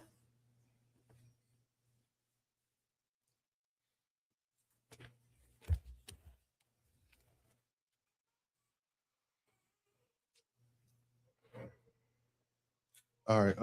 This is the book of Isaiah, chapter 14, verse 2. I'm listening. And the people shall take them and bring them to their place. Mm-hmm. And the house of Israel shall possess them in the land of the Lord. Okay. For servants and handmaids. And they shall take them captives, who captives they were. Mm-hmm. And they shall rule over their oppressors. Okay. So my question was, if Israel's getting salvation, what is the definition of what these people these other nations who we will take? Because everyone says that God loves everybody and everybody's getting saved, but only Israel getting saved. And if we're going to take you, what is that called when we take? I'll tell you exactly what it's called. It's called a career. Okay. These heathens is going to be getting lifelong careers in the kingdom.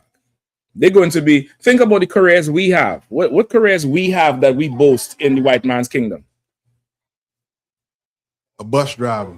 He a bus driver. He drive buses like there's nobody's business. Right? I'm gonna give you a career. Something Glover is his name. There's the black astronaut who came back from that Artemis thing. He's the only brother or the only Israelite on the damn shuttle, right?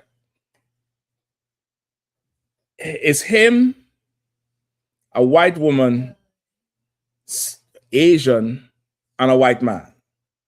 And the brother is, I forget exactly what his accomplishments are, but he's very accomplished. The white woman is accomplished. The Asian is accomplished. The white man is like damn near a farmer. He's like nothing when you compare him to them. Right, I watched a little special on the whole Artemis thing before they went up. And they're going down the line to everybody. And I was like, well, damn, this white man, he got to be a genius. Nope. I don't know if they carry him there to sweep the floor. I don't know what the fuck they take him there for. But he ain't nowhere close to them. He don't have to be. This is his kingdom. The white woman is a second-class citizen in his kingdom. White supremacy doesn't have space for white women, which is why the women's liberation movement even started. Okay. Because their woman is not part of them. You look at Trump's cabinet, there's hardly any woman in there. You get the point? He recently showed the old woman because she got cancer. But outside of that, it's Hexet and the boys. It's a boys' club thing, right? They're going to have careers in the kingdom, man. They're going to be, outstanding, cotton pickers or shoe shiners, or come up with some way to, I don't know, take the skin off our cow, some easier way, just like we came up with easier ways to do tasks. You get the point? To do whatever we needed to serve them in. A lot of advancements came because we had to find a way to serve them better and easier and faster for us. They're going to have long careers. They're going to have a career. You asking, okay, the Bible says salvation is coming to us.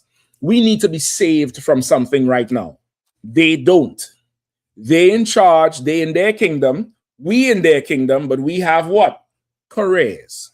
We got to go to school and get a business degree and learn engineering and become lawyers and doctors and, whatever. And we'll have careers. We have, in our career fields, we can't just be good. We have to be what? We have to be the best. That's what they say. It's not enough to be good. You have to be better than everybody and beyond. And even with that, you have to have what? A good social reputation. You could never, that Will Smith, even though this Will Smith, he always smiling, never get angry, never. He built his career on being just so smiley and just, just good, just whatever. Meanwhile, Iron Man is an ex-con. Who else? The dude from Home Improvement, I think, is an ex-con. Who else? You're supposed to know all these actors that is just criminals. I mean, straight up and down jailbirds. You get the point? Go ahead. I know an actor, and he was saying he was on the set with Captain America. Mhm. It's like all of them Avengers, cokeheads. They are big drug addicts. Now, Mark Wahlberg is a racist star. That Mark Wahlberg, Marky Mark and the Funky Bunch, That nigga is a KKK area nation racist, brother. He's one of the men who make you bite the curb and kick the back of your head. Right? When he was younger, him and his crew beat some brother and blinded him, took his eyes out. But meanwhile, Mark Wahlberg is in Hollywood making all the goddamn money. This is his kingdom. In our kingdom, they're gonna have careers. And they don't in our kingdom, we ain't gonna have to be the best at anything. We don't have to be the best, but they're going to have to be the best.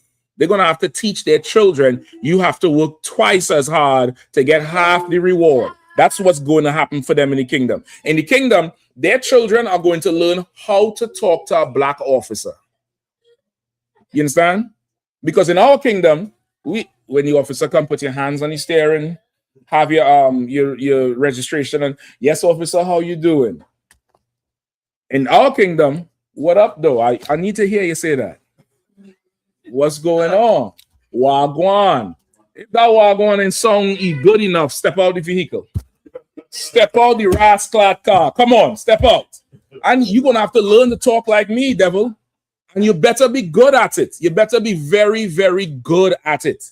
You get the point? You're going to have to learn code switching in the kingdom. You're going to have to learn code switching because we learn it. We learn it. Brothers, hell. You a brother, you live in the red. I ain't got to tell you. Why you don't talk to me like you talk to them? Yeah, talk to me with that telephone voice. I need that telephone voice. I need them to have that in the kingdom. I need them to have that in the kingdom. I need them to experience everything we experience here. I need somebody to invent some sort of lights, like police lights, that are invisible on a car. I don't even want the attachment. I want it to be invisible. And I want to drive behind them at night and flash it and see them panic. I need some glasses so I could see the panic in their chest, like they do to us. Like you ever drive and you see the lights, it's like, where the fuck this nigga come from? You trying to figure out where he come from.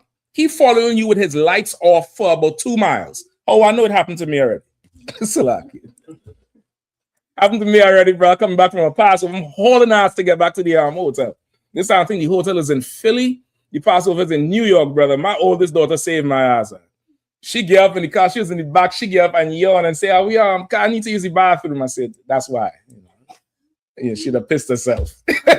He said, you didn't see me behind you? I said, no, you didn't have your lights on. He said, yeah, I was following you. I said, this bastard. I'm at the side of whatever highway, the turnpike, dark as shit. He said, well, hey, there's one right there. I could escort you. I said, no, I'll find it. And I just kept driving out. I need them to feel that shit. I need them. That's what they're going to be in the kingdom, Mark. They're going to have extensive careers. That brother who came off of the Artemis, they said he's the first black man, I think, around in that part of space or out in the moon, around the moon, something like that. I forget what they say he is. They're going to be the first white man somewhere or the first Asian man doing something. They're going to have careers, brother. Like how they make careers sound good for us. You're going to have such a good career and you're going to have to do this. You just have to have this GPA. You got to have a PhD and a master's. You got to do this and do that. Meanwhile, the Chinese joint, they ain't got no degree and making all the money. No problem. In the Lord's kingdom, brother, I'm going to stretch them out. I'm going to give them standards to meet that they are going to pray and take 2 jobs and, drink a pot of coffee. And then when the kids come home, they're going to yell at the kids because they're frustrated, because they're trying to have a career. Oh. That's what they're going to get in the kingdom, Mark. While me and you just, travel to wherever, we're going to go see Shabbat for lunch. Bring 4 of them white people so we could ride them to Shabbat. Hurry up, go. And pull the cart. Jeremiah said he going to get them chicken toenails and chicken beaks to make a meal out of. Because he understood we had to make chicklings out of pork guts and oxtail. Think about what we was getting to make oxtail. Like, have you ever really eaten oxtail? Like, I mean, not the one that's a little bit better for the white man's consumption. There's no meat on that tail. I just want to let you know. You had to really get up in there to get that meat out of. Think about what you had. Think about how hungry you had to be to chop that up, season that shit, and cook it so it's so soft so the meat that's stuck onto the damn bone could come off. They're going to have careers. I'm going to give them careers. They're going to have it. And it's going to be mercy. Just like in our kingdom, they say what? America is so great. You could work hard and be anything you want to be. You just have to apply yourself. All right, nigga. Yeah. I'm going to let you apply yourself. Go ahead, please. Wow. This is something that's always been on my mind. Mm-hmm. It's 12 tribes and it's 12 gates in the kingdom of heaven. Mm-hmm. Are the handmaids and servants allowed inside the kingdom, sir? The slaves allowed inside the kingdom, the white man's kingdom? So how you here? Oh, come. Get the point? Come. They go, you have to shop that to water to what? Okay. We are in his kingdom. We are not in his kingdom. You understand? We're in his kingdom. We're not a part of his kingdom. Shapa, turn that switch on there too, please. We're not part of his kingdom. We don't partake in his kingdom. Like I sit and wonder how. Okay, I'm doing a little real estate, searching. All right, do your thing. Or just take the door for the brother. All right, doing a little real estate research. All right, in the DC area. Anybody knows how much is a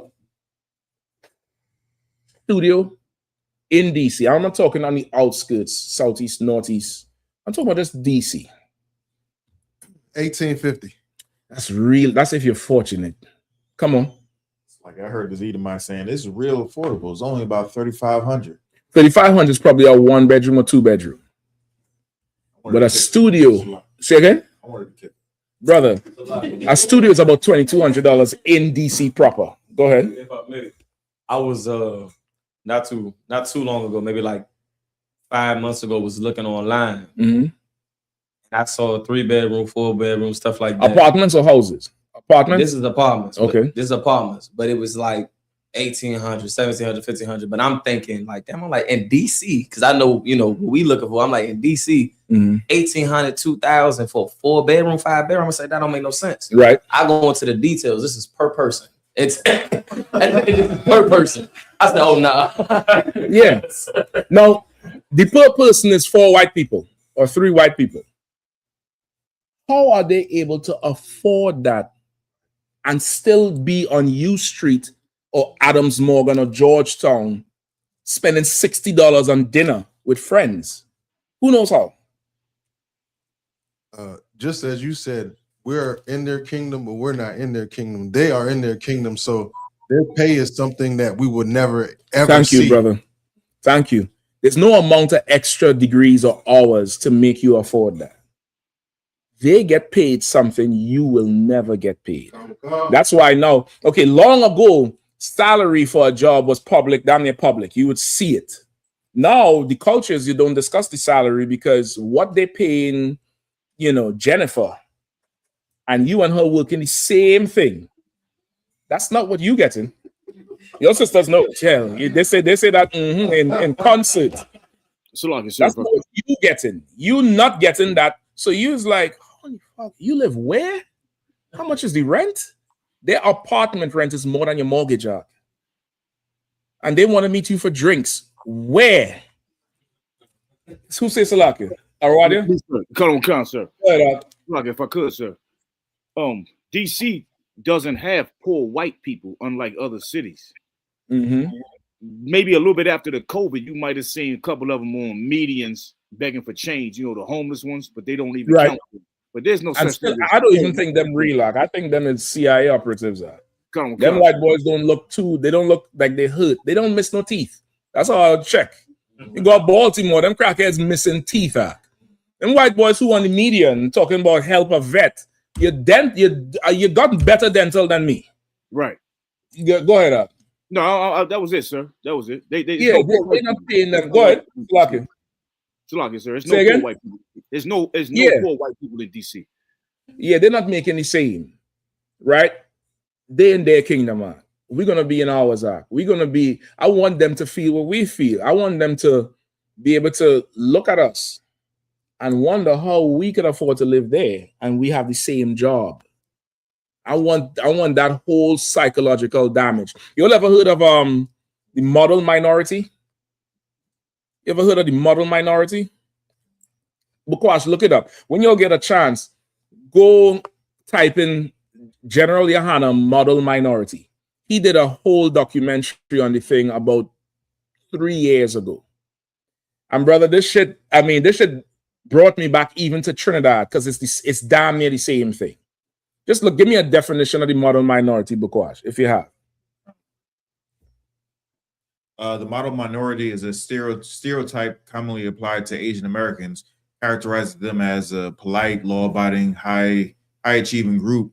Right? It is a stereotype that they apply to Asian Americans, characterizing them as what?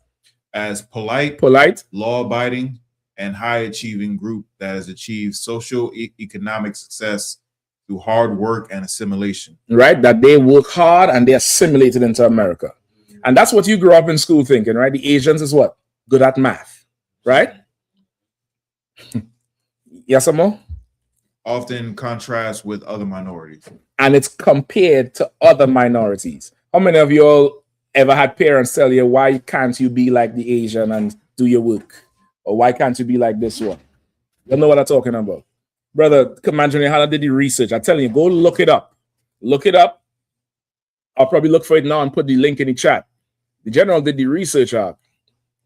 That was a government propaganda to take every civil rights benefit away from black people. The Asians were not smart. They were not hardworking. They were given grants to come over here. They were given extra support.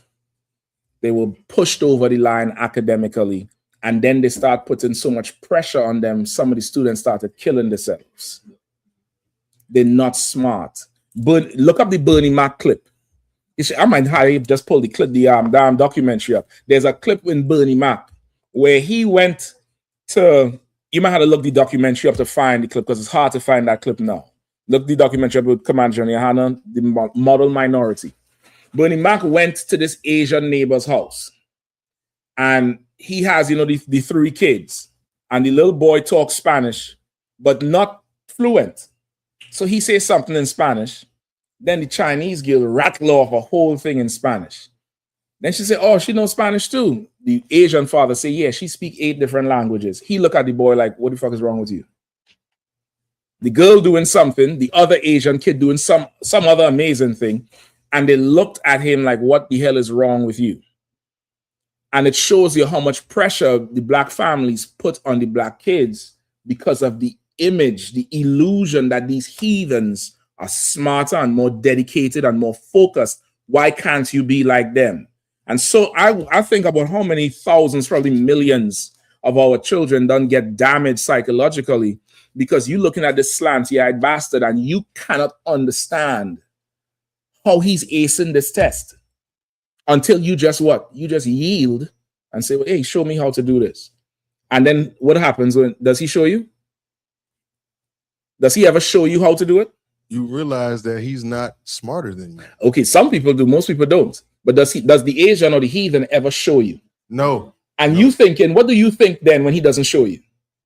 What do you think? Something's wrong with me, sir. Something's wrong with you, or what else? You be like, damn, why he can't show me? They're keeping it for themselves. He ain't showing you because he don't fucking know. He's playing the role. He's stupid. You understand how evil this kingdom is, Zach? You thinking Asians is just smart at math. Hidden colors. There was no Asians working for NASA sending them to the moon. It was black women. It was the first computers. What smart Asian you talking about? It's not them. You found the clip, Bukash? No, sweat. I'm just look it up. Look up model minority. It's a whole thing with Bernie Mac. Go ahead. Like by me, I always bring this up with the mongoloid word and everything when I'm explaining. I use Asians a lot of times as an example. But one of the examples when I say like you ever seen them drive a car and make a split-second decision? They're horrible at it. I mean, brother, they're horrible at life. They're horrible at life, brother. They don't know what food is like. They don't understand that. And they're not polite and well behaved. They beat the shit out of the women. I mean, beat the brother. I put up a tape on the DC channel, brother. This nigga was straight volley kicking this bro in the head. And somebody filming. I mean, but this is government propaganda against us. So in the kingdom, brother, they're gonna have careers, and they're gonna wonder how these little, corn road kids is so smart. They're gonna wonder how and we really gonna be smart. That's the thing. We really gonna, because we smart right now. We brilliant right now. Go ahead, Bukawash. Just go over what Shapat was saying. I was thinking the stereotype of Asians can't drive till I went to China, and I'm like, what the? It's not a stereotype. It wasn't everybody. Yeah, it's true. Couldn't drive over there. Yeah, it's true. It's everybody. It's like it is what it is. You know what I mean? Go ahead. I mean, in the playoff of the Exodus 22:16, when it says if a man entice a woman, like speak game to him, over there they got a mean culture where they just kidnap a woman. Oh, well, it ain't just them. It ain't just them. Like the more I watch these documentaries on these heathens, I realize they really hate women, and all the societies are homosexual. That's why they beat up women and do all kind of shit. Marriage before was rape. You could just take a woman and force her, and that's yours. Which is why in the Bible, the Hamites took Dinah, which was the sister to the 12 brothers, and raped her. The prince raped her and then came to negotiate after to say, this is my wife. That's the way of the world. Our people is the real romance, even though, of course, I don't want to call it that. But really spitting game to a broad and a sister seducing a man is an Israelite thing. That's an Israelite thing. It's not, even our arranged marriages is not that shit. Even here, like UPK, we'll send her out with the white corsage. This is all on you. In the Bible, remember, after Benjamin done got slaughtered, the tribes came together and said, listen, man, we had to bring Benjamin back. We're going to have a dance or a feast.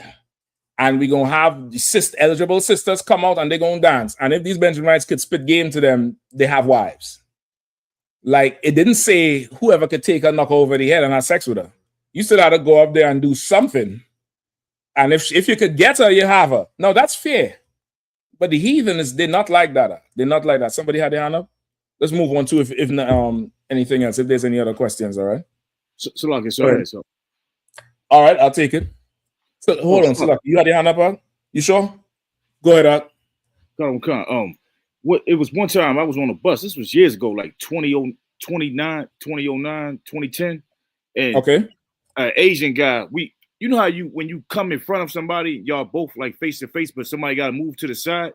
Yeah. I was getting ready to move to the side, and the old Asian guy, he was like, out of the way. You know what I'm saying? Like, he just said, like, just out of the way. Like rude. Very rude. Rude. Very rude. Yeah. But the propaganda is that they respectful, right? Yeah, we all know hurry up and buy, or howie, because they can't say R. Yeah, in the kingdom, Mark, I'll make every word have R's in it for the Asian community. Yeah. worry, rushed. They can't say R. If you notice, it's howie up and buy. It's not hurry. It's howie up and buy. You get the point? Salaki. I meditate these things, Zaki. I'm Salaki. All right. Go ahead, brother. Quickly. Salaki, sir. When I was in middle school, I had an Asian friend. I think he was Cambodian. His name was Sarit. He went to his country and he brought me back a present. Okay. Which was it was a piggy bank, right? But it was a monkey. Yeah. So it's a monkey bank, is it? It's not. I didn't even know until later, as I grew, I realized. Yeah, he played it. Correct. And that's how they are. Like but listen, we are a genuine people. Like, you accept it, not looking at it, because in your eyes, this is your friend. Correct. Brother. No, listen to this. Think about, that's how you was raised. Be nice to everybody, be kind, because we come from a people was nice to us. So we teach our kids to be nice to other people. What is his parents telling him? For him to go buy that and give it to you. They're going to have careers in the kingdom. They're gonna have careers. I want the average lifespan to be 47 for some of these heathens because they're so stressed out trying to meet my standard. I'm gonna mark things wrong that are correct. How many of you all know about that shit? You do a test, you study, and you swear this is right, and then this thing is wrong, and you're like, hold up. No, you didn't carry the one. Remember this rule. That's what the rule says. Come back, see me tomorrow. And they just keep deferring you. And your shit is, you fail that, or you get a C or some shit. Yeah, I'm going to gaslight the hell out of them, man, because they're doing it to us. Go ahead. When I was in Esau's military, I was in a class and we was breaking codes and whatnot. And they gave us, they told us if you can break this code, you tell us what the key is. And if you can prove it, you get the answer right, right? So that was like 80%. If you got the right, code breaker is 80% of the test, right? So I get the test back, I failed. I'm like, yo, what the hell? And it was like, well, prove that it was this and not this. So I went through the whole steps and proved that I had it right. It was like, well, the answer key says is this, so is not this. Yeah, listen, even them giving you the extra step to prove it or fight it, we so genuine, we actually think we can prove it. The decision is already made. You could bring Christ and the angels down to be a witness that you are right. Nah, that's the oppressor. There's brothers in prison locked up right now where somebody has confessed to the crime. Somebody lead them to the bodies. The evidence is on the other person, and they wouldn't let the first nigga go. This is who you're dealing with. You get the point? On to Jada Pinkett, Ho Smith. All right. So Jada Pinkett said something today. You have the video, Bukwash? All right. Let me know where you have it. All right. Any other questions, you'll put them in. If not, we continue. Go ahead.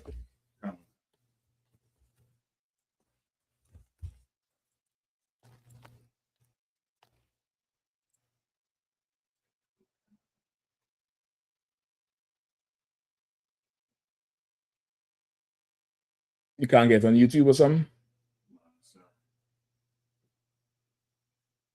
Oh, boy. Okay, we'll leave her up on the screen. Try to find another one. Send it to yourself. Just leave her up on the screen. You could zoom in right there. Right? So she said today, could you zoom in? Or could you all see the people online? All right. If not, just leave it right. Yeah, right there's good. That's good. I think that's good. I think this is just a picture, I don't even think this is a video. Is this the video? Okay. Let's get the volume up. So if I gotta look like the adulterous wife to make sure you're good, I'm gonna do it. Y'all. I learned how to love myself and not leave Will on the side of the road. And I hadn't learned how to love Will and not leave myself on the side of the road. Oh, brother, there's more. You gotta find the longer one out. So listen, she goes on to say, so when this thing happened, she decided to leave herself on the side of the road so that Will doesn't have to, be in pain or some shit. So that, and then she goes on to say, so if that means I play the role of the adulterous wife, then so be it. As if the bitch didn't commit adultery on the brother. And you hear the hoes all snapping and, doing all that shit. Brother, I'm trying to tell you, especially this younger generation, the witchcraft is is at an all-time high. It's woe to them that call evil good and good evil. Like it's rough right now because she's gonna spin this, and this could just be some publicity stunt because she ain't getting no traction in Hollywood no more. Nobody don't really like her as much no more. They ain't taking her that damn serious. Will's still getting royalties from his movie, so he gonna be good. But this type of woman, and this is not just for Jada Pinkett, it's in the title because of who she is and what she just said. But this type of woman, brother, you pray that brothers are delivered from. And sisters never ever aspire to be like Because this is, put up a picture again, please. Because this here is a whore. This is a slut of all sluts, a whore of all whores. This broad is broken from before Will Smith. She's been broken. She's no good. But you wouldn't know it until later on. And that's because Will himself is what? Who knows? Not strong. You're right. I'll give him a hand. You're paying attention. Will himself is a weak man because he had a woman already and he left her for this slut because he felt he needed to have this slut. He didn't want to stay in that marriage and nourish it continuously and have a lifetime of and perfect it over a lifetime. He wanted this whore, and this whore done, I mean, brother, she done kissed him with the same mouth that August was in. You know what I mean? Like, he done kissed her. Imagine that shit. And August is what, half the age? He's the son's age? Like, a woman like this, brother, you want to pray that brothers get delivered from, never get to have to experience, and make sure sisters never see her in a way that is aspiring or impressive at all. It's shame a whore. What do you have for me up there? All right, let me hear it. Speak my truth. Oh, but I'm also going to protect you. What's that there? Before that. So if I got to... Don't none of you all ever say that them words to me. This is just my truth, sir. Don't never say that shit to me. Never. Ever. I'm going to begin to tilt the floor under your feet like this so you could slide the fuck out of here. This is the home of the truth. Not my truth or your truth or his truth or her truth.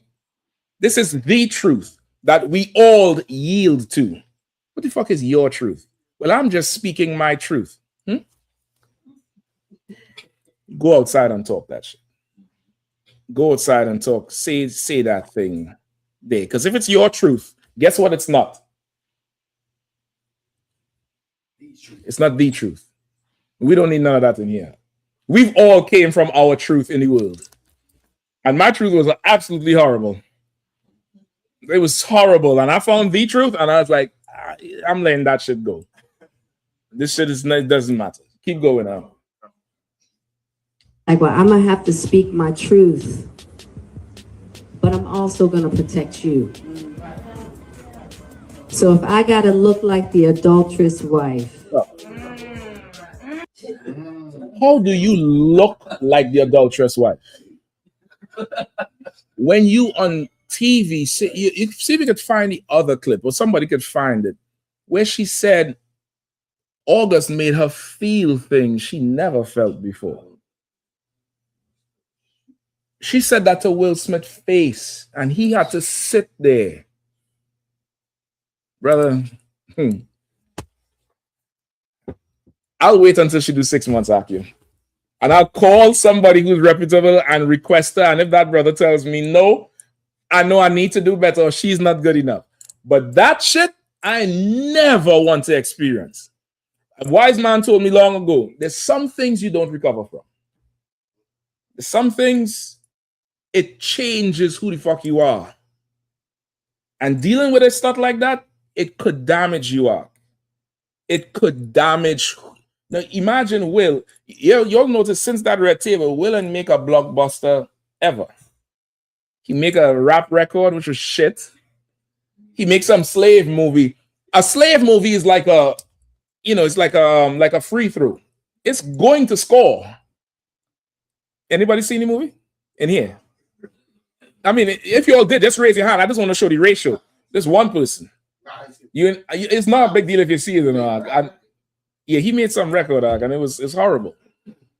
Because that thing destroyed him, Mark. Everybody heard his wife talk about how good another man felt. Brother, I can't even, it's hurting me just to even talk about this shit. God damn, Will. It's rough. Keep going. To make sure you're good, I'm going to do it. Yeah. So, and that wasn't the case. but I wanted him to What does be it say in the okay. back? I am, you are, we are what? Worthy. I think the H needs to be in front of the W.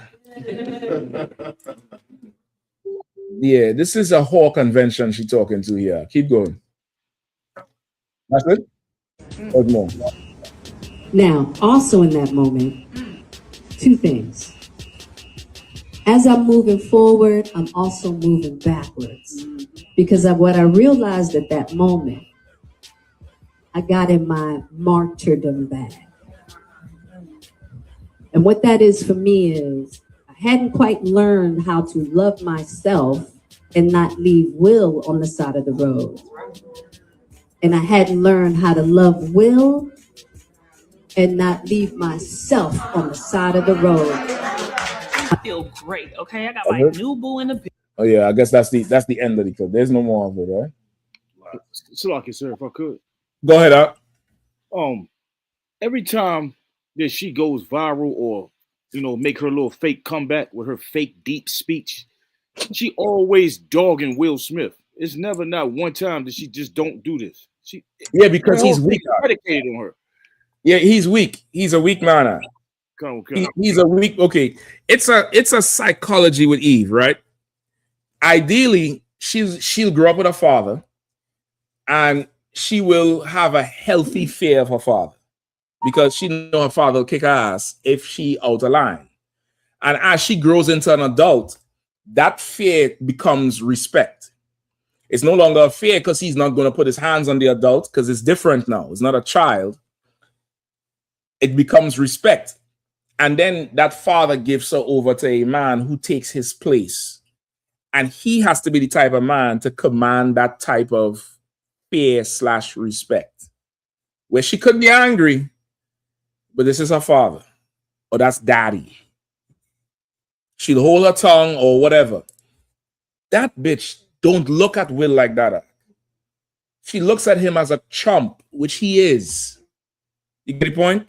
Like it's down there. She wants to know that she had to be in a position where, I ain't gonna do it. I don't know what the fuck he'll do. It's like that. Like her mind is gonna wonder what you'll do. You mightn't do nothing. And in some cases, brother, that's worse than doing something. You understand? You might be the type of brother that's coming and you did what? Okay. And you don't say nothing. And she'll do what after a while? What will she do? Say something. You're not talking to me. I don't know. I'm going crazy. Even that's a punishment. You get the point? But she has to have that type of, I can't go too far with this nigga here because, and it's reciprocated. I have to control myself with this sister here because like it has to be like that. It's not like that with her. You get the point? Go ahead. Like what I mean. And it's serious because didn't her daughter write a letter talking to Tupac or something like that, talking about how much her mother cried about Tupac, and like this is her father, you know what I mean? She undermining her father. I forgot who the letter was addressed to. Yeah, I know what you're talking about. But you remember the daughter was 13 or 14 years old with a grown man in her bed. There's a picture of them on the internet. And he topless and she on him. The whole family is broken up. And that's what happens when you marry a whore. When you get married to somebody, just understand this. For brothers and sisters, you're not marrying the person. You're marrying everything that comes with them. You're marrying her mother and her father. You're marrying his mother and his father and his crazy brothers and everything. Everything. You're marrying their current health situation. You marrying the diabetes nobody know they have. You're marrying the mental disorder that is going to deteriorate with age. This is something they have. It's clinical. They have it. They don't know they have it yet, but it's going to deteriorate with age. And by the time they, 20, 30 years pass, you are going to have to be their caregiver. You're marrying all of that. But if your mind is just on, sex for the next 3 months so you could post pretty pictures, you're a dummy. You get the point? Will didn't consider she was a whore when he got her. He didn't consider that thing. He wanted to have a woman. What do brothers in the world want to have in that woman? I'll get to you for time's sake. A woman that every man wants. That's dangerous. If that's what drives you in deciding a woman, oh, she a bad bro, I know I'm gonna kill him with her. You probably should stay far away from somebody's daughter. You should stay far away. If the thought of other men come into your mind as you consider her, call for counsel. Even if it's when they see her, they'll think I'm the man. Even if it's that, just call for counsel and say, Salaki, so I like this sister here, but in my head, I just know I'll be the man because when the men see her, okay. So what is it about these men that drives you? This might be something. Typically, most brothers, they get a woman and she's a best kept secret. She's like a concealed carry weapon. Nobody can see her. Nobody don't have access to her and all of that type of shit. You get the point? None of all of that. Nah, she's not for everybody. She's for me. She's not for everybody. You get the point? And that sister already has to be like that in her mind. It's not necessarily something you want to have to convert to. You want to look for it, like shopping for a car. It comes with those things. You don't want to drive off the lot, then go upgrade it with, other parts. You know what I mean? Want to get it already like that. Get it? Will didn't take his time. He didn't. All right. Let me get to some of these precepts before we go. Give me Proverbs 23 and 27. Like I have this clip. Oh yeah, brother. Look at Will. Oh, brother, I don't know what they paid him for this one. But if he did this for free because he thought this was good, like slapping Chris Rock, if he thought that was good, Will needs help. Will needs a lot of mental evaluation. He probably need Hebrew Academy. He probably needs something to just toughen him to fuck up. Because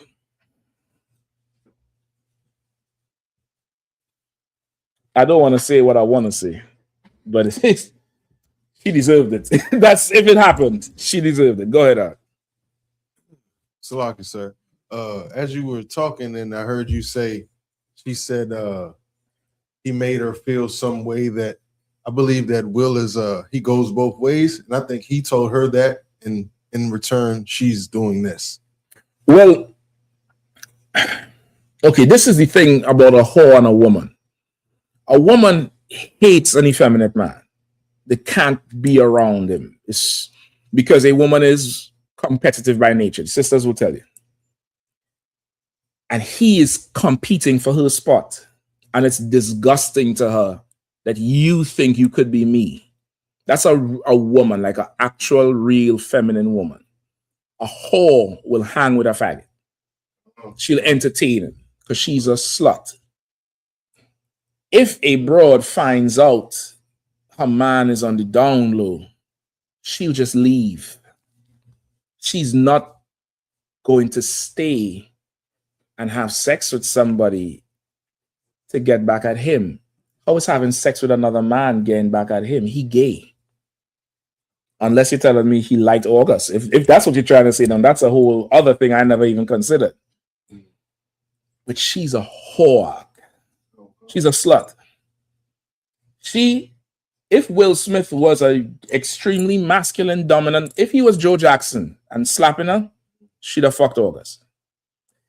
If he was Michael Jackson and moonwalking, she'd have had sex with August. If he was Usher, if he was Evander Holyfield, if he was Kermit the Frog, she'd have had sex with that boy. He's a whore. She's a whore. Why does a dog eat the food that's left out on a plate? Why does a dog? They give a pet dog and somebody knocked on the door and you're like, oh shit, put your food down, whatever you like. And you go to the I'm just getting your personal experience. I want to kill that dog. I had a Rottweiler, boy, my dog. I go into the front gate, let my homie and I come back, brother. The whole curry is gone. Everything, the pumpkin, every fucking thing. And he just looking at me, brother. Oh, brother, I saw death. I saw blood. It's coming back to me now. I would have hung that dog. Yeah, I would have, brother. I would have hung him. I'd have hung him, Mark. I would have hung him. If that homie wasn't there, brother. Oh my God, I don't know what would have stopped me. I don't know what would have stopped me. But that dog is going to eat whatever's on that plate. He a dog. He licks his ass in him. You understand what I'm saying? He'll put his leg up and lick his ass. What make you think he ain't gonna eat good food on the plate? She's a whore. There's nothing that makes her do it. That's who she is. You eat because you're hungry, right? Not because, you know, somebody treated you bad or this person treated me bad. She's a whore. Go ahead and play the tape out.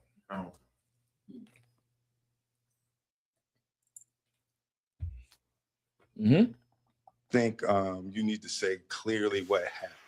As far as what? You and I decided we were going to take our space, and what happened? Yeah, and then I got into an entanglement with August. That's what I said. And even though she say August, yeah. even though she say August, Doc, if a woman is comfortable calling another man name around you, just understand what's going on. She didn't say with him. That would have been a sign that she is remorseful. You know, with him or with the individual, or why are you making me talk about? She's saying it like, well, it was nothing. I just, you know, something with August. Fuck, you so comfortable saying this nigga name around me like that? Go ahead. It's not like she did it before. She's like, nigga, you know what's up. Oh, yeah, no, it was not one off, you know. It was regular. Right. You know, she was, you know, July, August, and September. Keep going. Entanglement with August. That's what I said. An entanglement? Yes. Yes. A relationship? Yes, it was a relationship. Absolutely. I was in a lot of pain and I was very broken. Now, in the process of that relationship, I definitely realized that you can't find happiness outside of yourself. You found a penis. You can't find happiness, but you found a penis outside yourself. You slut. Keep going. So I'm in the Jada position right now. So you know, you during that time launched into an interaction with August. What do you feel like you were looking for? I just wanted to feel good. It had been so long since I felt good. Brother, play that last part again. Let's play that last part again. It had been so before. Feel like right there. You were looking. I'll tell you when to pause. Keep the mouth I ready. just wanted to feel good. Just pull it back a little bit. To feel good. Pull it back a little bit more. A little bit more. A little bit more. A little bit more. Yeah, right there. Just wanted to feel good. Okay, pull it back. Just wanted to. You see that look up? Pull it back again now. Pull it back some more. Go pull the cursor back. So I'll tell you when to stop. All right, go ahead. I just wanted. Stop. See that? What's she looking for? Brother, even talking about this nigga, she has to take her mind somewhere else. Like, she's like, I just wanted to feel, and she's now reminiscing on the feel good. And she's saying this to him, and he's taking it. It's rough. Come on, Shapat. Like if I may, it wouldn't have surprised me if she just took his testes out on, just put them on the table. Right then, there, just cut them off. Might as well, right? It might as well. Might as well. Right then and there. I don't know what he need them for. I hadn't felt like that in so long. Yeah, that's rough. This is Will Smith. This is the premier actor in Hollywood after maybe Denzel. This is, I mean, he could probably rival Denzel when you think about box office hits. This is, you know, $100 million video man, movie man. No. Go ahead, keep playing now. Come on, quickly. Like he really the definition of that first movie he volunteered to do. That's 6 degrees of separation. He is really he's a weak man. separated. He's an absolute weak man, and he played a whole sodomite in that one. You know what I mean? Go ahead. To feel good. It had been so long. That there again. Feel good. When she says stop. It had been so long. There. Stop. Just keep it right there. The first one, I needed to feel good. She looks up because she needed to feel good. Then the next time, it's been so long. I don't know if she's talking about time or she's talking about August. But she's talking about something very long that she liked. Like she closed her eyes and looked down like, boy, when I tell you there's drink, think about it. But I tell you, bro, you see this girl, she's bad. She is in pleasure with this young cat and he has to take it. He has to take it out. Let me get Proverbs 23 and 27. Somebody out there? Emotional Go ahead, damage. Go ahead, man. Give him the mic, please. She was enjoying telling him. Say it again, huh? It looks like she was enjoying rubbing it in. Of course she was, Of course she was. Because the demon in her wants to destroy him. The demon that's in a whore wants to destroy a man. You understand? And there's a demon in you that recognizes the demon in a whore. That's why you'll find each other. Out of everybody, how the hell she find you? Out of everybody, she can find another brother? There's something in you that her demon is compatible with. If you find each other like a plug and a socket, you'll find each other. He likes whores, she's a whore. Done deal. You're going to find each other. Always. Give me Proverbs 23 and 27 quickly. Proverbs. No sweat. Go ahead, up.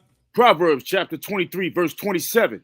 For a whore is a deep ditch. Say it again. For a whore is a deep ditch. Say it one more time.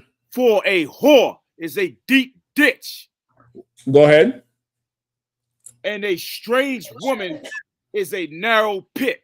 And a strange woman is a narrow pit. What's a deep ditch? A ditch is like a hole in the ground that's muddy. And it's just a big hole that's there.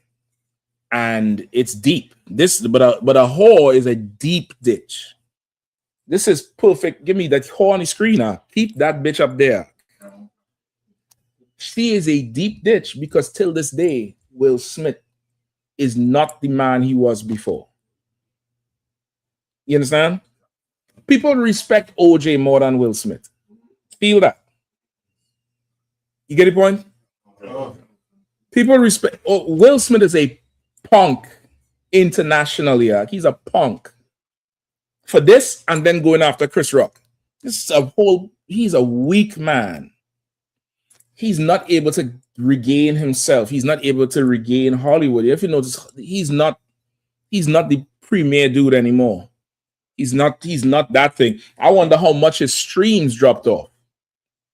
I would dare to find that out. I don't know if you could find that out, but I would dare to know how many people is watching Independence Day, Men in Black again. Maybe young kids, but I think people were so sick of him because of this. And it's because of her, because she's a whore. It's a deep ditch that you fall in and you can't get out of because you wanted this whore. Keep going. She also lieth in wait as for a prey. Say it again. She also lieth in wait as for a prey. She lied in wait as for a prey. Like you think you bagging her, brother. She's bagging you. She laid in that house and waited until she could talk to August. August coming there to check that little weird ass boy they got. Somehow August make it into her mouth. I don't know how he reached from that boy room to in her mouth. That's she plotted on this boy, which means what? She is a sexual predator, which more than likely means she was molested early. And if you ain't gotta find it, you could go look up the interview with her mother. Her mother is another whore, old whore. And she learned that whole thing from them and teaching it to the little daughter too. They're just a whole broken family. And brother, you have to stay away from somebody like this. Sisters, you all have to, what's the word? Shun, ostracize a bitch like this. I don't care how pretty the world says she is. Don't give her a voice in your circles. Don't co-sign shit. She crack a joke, take a sip. Don't laugh at her shit. Just freeze her the fuck out. because this shit here can't thrive in the earth. Because there's some little girl looking at Jada Pinkett and thinking she's ugly, and Jada Pinkett is so pretty because she has Will Smith and wanting to be her. You can't have that. That's the other part of talking to them about sex and risk. You have to give them, you have to redefine what's ugly and what's pretty, what's desirable and what's just nasty. And you have to teach them how to look. You have to, you got to redo it. You ever see the experiment with the dolls, with the black dolls and the white dolls? You might want to look it up. It's a famous experiment in the tribe of Judah, in the community of the tribe of Judah, also with Benjamin, where they laid these dolls out of various shades of brown until white. And the babies all picked the darker shades as evil and ugly, and the pretty ones as white and blonde hair. And these were also black babies, black kids. And it shows the psychological damage. So you now have to go, okay, you got to ask yourself, where do they get the idea that the darker skin or the ones with the kinky hair is ugly or criminal or evil, and the Barbie looking ones is good? They get that from TV because TV shows every criminal, every evil character is a dark color. Every hero is blonde and white. Every bank robber wears dark clothes. They're programming. So you now have to reprogram them. You have to teach them now that this is ugly Barbie. They'll be like, why is it ugly? You see that blonde dog hair? Look at your hair. Look how nice and oily. And you got to reprogram them and make them see what you see. You have to do it, because if you don't do it, they don't see what they see. They see what TV tells them. You get the point? So similarly here, we have to redefine what beauty is, Ak. And beauty is, it's in the Apocrypha. We'll teach you what beauty is in a second. But this is not beauty. And he is not masculine. You understand? Keep reading. And increaseth the transgressors amongst them. Read it one more time. Read it one more time from the top. It's Proverbs chapter 23, verse 28. She also lieth in wait as for a prey, and increaseth the transgressors among men. And she increaseth the transgressions among men. I don't know if Will put hands on August or August put hands on Will, but it could have went there. But he did put hands on Chris Rock, and he didn't fuck Jada. He should have. He probably still could. She opened for business. But a woman like this will increase transgressions among men because she having sex with everybody. Everybody. Cardi B having sex with Offset, the football player. Then she went from the football player to somebody else and now back to the football player. Right or wrong? Am I wrong? I ain't lying, right? And that's who we know about. Before Tory Lanez had that incident with Megan Thee Stallion, how many of you all knew Megan Thee Stallion was having sex with so much people? Everybody thought, Megan was just this young, halfway gangster female rapper. What's going on now? I have the doll thing. Okay, no sweat. Just keep the volume down for me, all right? Everybody thought she was this, halfway gangster rapper from Houston and relatively clean.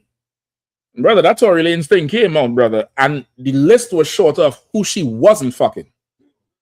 Like, brother, this brother was having sex with everybody, Ak. Everybody. Like, you have to discourage people from, you have to discourage them from that thing. You got to teach them what it is. This, was he bro? The light-skinned one, she be hanging out with that Taylor Swift girl. I forget her name. She was a singer, a rapper. Something red. I.S.U.P.K. I'm saying red. Salah. I forget. Too much of them. I remember having to tell my daughters that I.S.U.P.K. was trash. And I could see the struggle because she had music. And I had to pull up a video of her on stage with her ass out. I say, what do you think about how she's dressed? Say she shouldn't dress like that. I say, why? Because your body is special. And you know, they're giving me back the answers, but they can't correlate it because the programming is so hard. So you have to show it to them. Once they saw the video, they realized she was trash. There's no more really fantasy with Ice. When I say fantasy, I mean they're listening to music and enjoying it with I.S.U.P.K. You get the point? You damn near have to show it to them. You can't be angry with them because it's multi-million dollars behind the radio. They're going to get influence. You can't flip on them for being influenced because to them, it's just music. This is a singer. They don't see what you see. So when they see it, now you got to go to war and break it down and show them what's what. Go ahead, Shapak. I mean, it was a more local. It was a recent double unaliving that they kept playing on the news with 2 Metro workers. Oh, I forget about that. And but they weren't telling everybody, which we all know is it was over a woman. They said it on the news though. Oh, they did say they did say it on the news. When it first happened, they just said this was a targeted thing, and they didn't know they knew each other. Then they said, okay, they knew each other. Then they said it appears to be over a woman. Because one of them, I think he shot the other one, then killed himself, right? And who ain't get shot? And what's she doing now, you think? She thinking about how long she didn't feel good. See, that's what she said. She said, how long? And she looked down, eh? The longing up, like how feeling good was up. Because when she feel good is up, the eyes rolling back. But the long, she increased the transgression of moment. Now, listen, it's laughable now, but a brother who's in it, it's painful. He don't have a soul, he don't have a spirit, because he done tied his spirit to the slaughter. And it's rough to listen to that and watch somebody else, and who knows what that Metro worker find out. He probably find, in the age of the phone, people record themselves. What if he found that broad with this nigga on the phone? I'd learned very young, don't be the man that has to see it going in. This is for the brothers.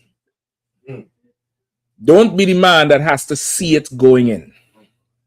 There's no difference between thinking she's a whore and knowing. There's literally no difference. The stress you're under, the anxiety, the suspicion, it's the same. So why, if the signs are there, brothers, call for counsel and get told what to do.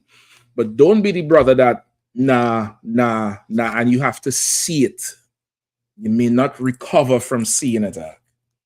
You may not recover. You might hear her make songs you never heard her make before. Like, I'm sure Will never heard "You Make Me Feel So Good" and Look Up. You understand? Don't be that person. Just leave the whores. Come in here and get a sister in here, brother. Come in here. Listen, if she have whore in her, she ain't gonna survive her. You might see her 2-3 classes and you'll be, whatever happened to that sister? You'll be like, who? They gotta go back and scroll about 30 times to find some picture where the bitch somewhere sneaking in between 2 righteous sisters. And I'll have to convince myself, Meshach, don't tell them to delete the picture. Don't tell them to delete the picture. And I'll find a way to get rid of the picture any fucking way, because I don't want no memory or no slut around. You get the point? But you don't want to have that, brother. You just come in here, be strong, be disciplined, and wait. The Lord will deliver you something that's made of gold. Just take your time. Leave the trash at the side of the road. Remember, she said it. She said, it's interesting how bitches made for the streets. And said she's for the streets? No, she's saying she's at the side of the road. That's interesting, huh? She said I had to leave myself at the side of the road. She's for the streets. That's it. That's for the streets. Make sure you don't get one of those. Let me get some more. Where we at? 27, 28?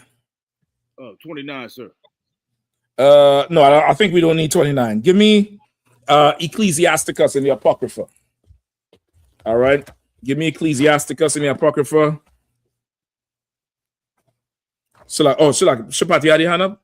Come on, let me hear it. It's just come on, how Christ have the class is circling around right back to, you just got to be strong. from the question he asked to the you know, the title of the class. Oh yeah, listen, strength is everything. I'm trying to tell you, bro, because a bro that is a whore, you got to remember what's feeding her is the attention. Even it's like a drug to her, and she's bringing her A game to get the drug. Just like if you was trying to get food, or you have a favorite food spot, you'll drive 10, 15 miles for. You'll burn more gas than if you just stayed home and cook. But this food is so good, you're going to get it. When she comes for you, she done checked all angles. She see the type of woman you're with or the woman you like. And she done check your temperature to see what you really like. She's going to become that thing. She's going to be right there. And it's going to be the time where you really need the attention. She's going to be there. And if you're not strong, brother, you're going to marry a whore. And when I say marry, I mean have sex. I'm using the word marry because people don't think sex is marriage. But if you're not strong, you're going to marry a whore. You're going to marry everybody's woman. You're gonna go into a woman that somebody else was in less than 24 hours ago. That's what you have to have in your head. You get the point? Just come up in here and get something that nobody touched her. Just get something that's brand new. Nobody ever touched her. Nobody's seen her. Nobody's seen this broad. Hold on. Right? You come up in here and you get a bro that nobody has access to. And you do your time because it took time to build her. It took time. What you getting, you're not getting all the traumas and the problems she's had before. That's done been dealt with. So why not just wait? Just wait and do it the right way. Or you could be a topic like Will. But the whore, if it's one thing a whore gonna do, she's gonna turn the phone on and talk about you. Talk about you and show the screenshots and talk about how you like things in your ass. You know what I'm talking about? You know what I'm talking about, right? But that's a slaughter. That's a whore. That's why she did it to him. That's why she was down with it. Some sister here is like, they gonna look at you like, so you want? Okay. And call. Go ahead. There's a question online. Come on. Zavala 144 says, "Are we allowed to get 2 ribs at once in the school after doing working time?" Brother, you could get 100. When you say 2 words at once, that at once is tripping. What do you mean at once, sir? Explain to me the at once. All right. Move it. What's his name? Zavala 144. Okay, that's the Balawam. That is not Zabala 1. I would take it as a typo, but these things are queuing too because of the bots. All right, the little bots are queuing to these things. I don't know what 2 ribs at once mean. You had to expound on at once. All right, expound on at once. What do you mean by at once? Let's carry on. Give me what's this? Ask for Ecclesiasticus what? 26. Give me 26 and hold on. I'll tell you. Start at 25. Give me 25 and 16.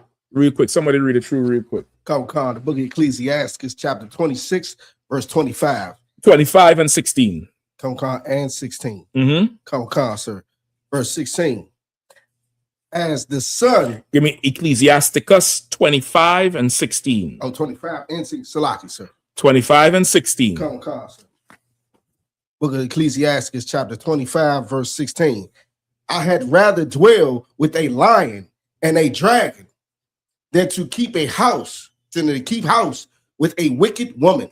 That's why he went to attack Chris Rock. Because that to him made more sense than dealing with this whore. Keep my wife's name out your mouth. You should have kept August out her mouth. Get the point? That's what you should have did. Keep going. Okay. The wickedness of a woman changes her face and darkeneth her countenance like sackcloth. Now understand this, Akim. I remember Commander Yahanna said this years ago. I was a young officer and I laughed. As I'm older, I get to understand what he said. He said, these broads you'll be watching, you young brothers, I look at them and I see a ghoul. He said, I see a thing that's limping and bent and twisted. You'll look at all that long hair and the eyelash and the makeup and you'll think she bad. Brother, if you could see her for what she really is, that's it. And brother, he did not lie. He did not lie. What you think is a body is not. That's not. If you're in here long enough, you'll be able to just look at her and be like, this is a nasty hoe. This bitch is a drug addict. She has alcohol problems. She needs to go get a mental evaluation. You'll be able to see it. You just see it. Get the point? Keep going. Oh God. Her husband shall sit among his neighbors, and when he heareth it, shall sigh bitterly. That's Will. If you all saw his face at the end of this, his face was a meme.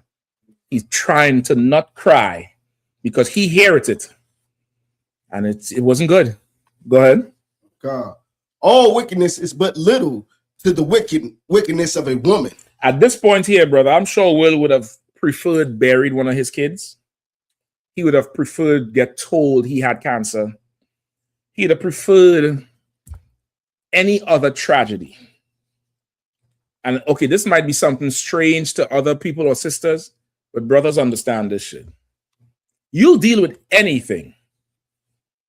But brother, you come home and get her with somebody else, that's a whole other type of pain. And it could cause serious problems. Keep going. God. All wickedness is but little to the wickedness of a woman. Let the portion of a sinner fall upon her. And this is why they find each other.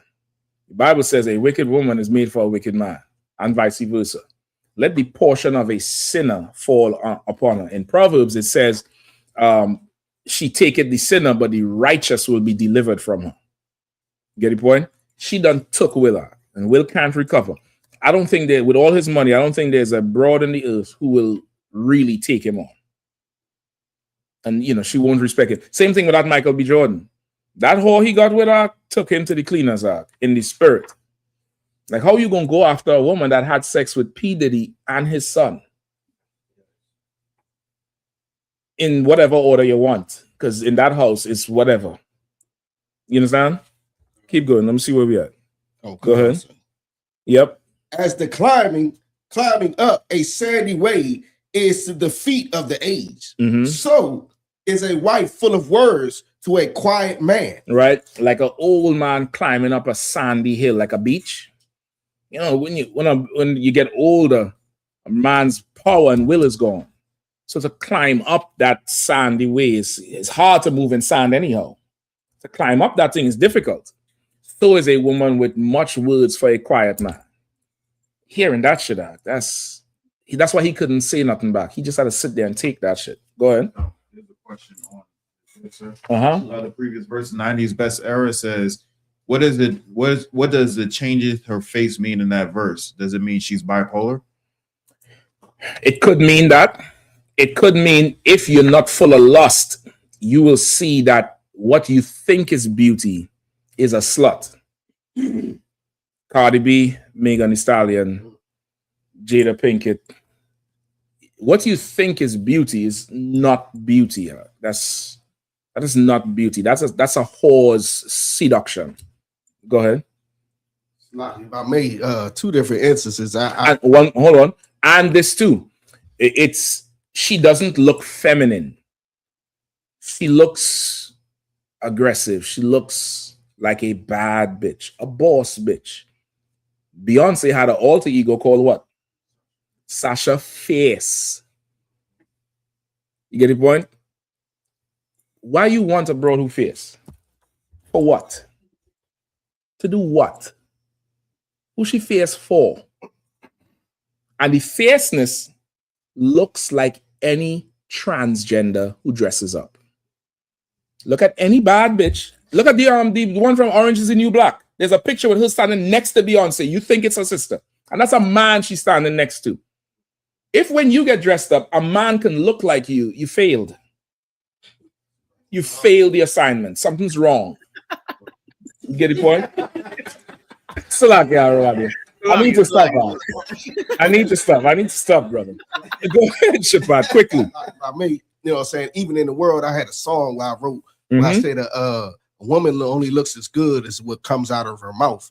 And I remember telling the sister before, you know what I'm saying, being smart makes you look better. It definitely does, brother. It definitely does. That's what makes her beautiful, brother. Just like what came out of her mouth made her ugly. Even though her face still looked the same from Set It Off or whatever, everybody loved Jada Pinkett. What she says, oh, this is a ugly whore. She's a nasty thing.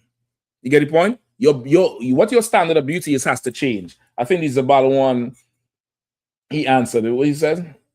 It says, what I meant, can I get two wives at the same time, or does it have to be separate time? Oh, okay. I'm assuming this is what you mean, just to be sure. You mean that can you marry two women in the same period of time? Like, meaning you don't have to get one now and wait a year to get another one? I'm assuming that's what he means. And brother, if 10 of them want to marry you in one day, and you strong enough, and you have the dowry, and you could get 10 consents from her camp leader or the general, Lord be with you, go strong, go long, and don't go wrong. You get the point? You understand? If that's what you mean. You get the point? If that's what you mean. Now, I wouldn't advise it, brother. I wouldn't advise it. They're very complicated creatures. They might plot on you. They might plot on you. You might end up in a trunk. Yeah, I mean, left at the Blue Lagoon. But that's on you. But yeah, no, you don't. That's not. It's like you don't have to wait to have children. You know what I mean? You could have children as much as you want. You just have to have wisdom to deal with it all. But you don't have to wait. It's not that you can't be with each other at the same time. Once that's clear, right? Let me get the last few. Let's go. Oh, Carson.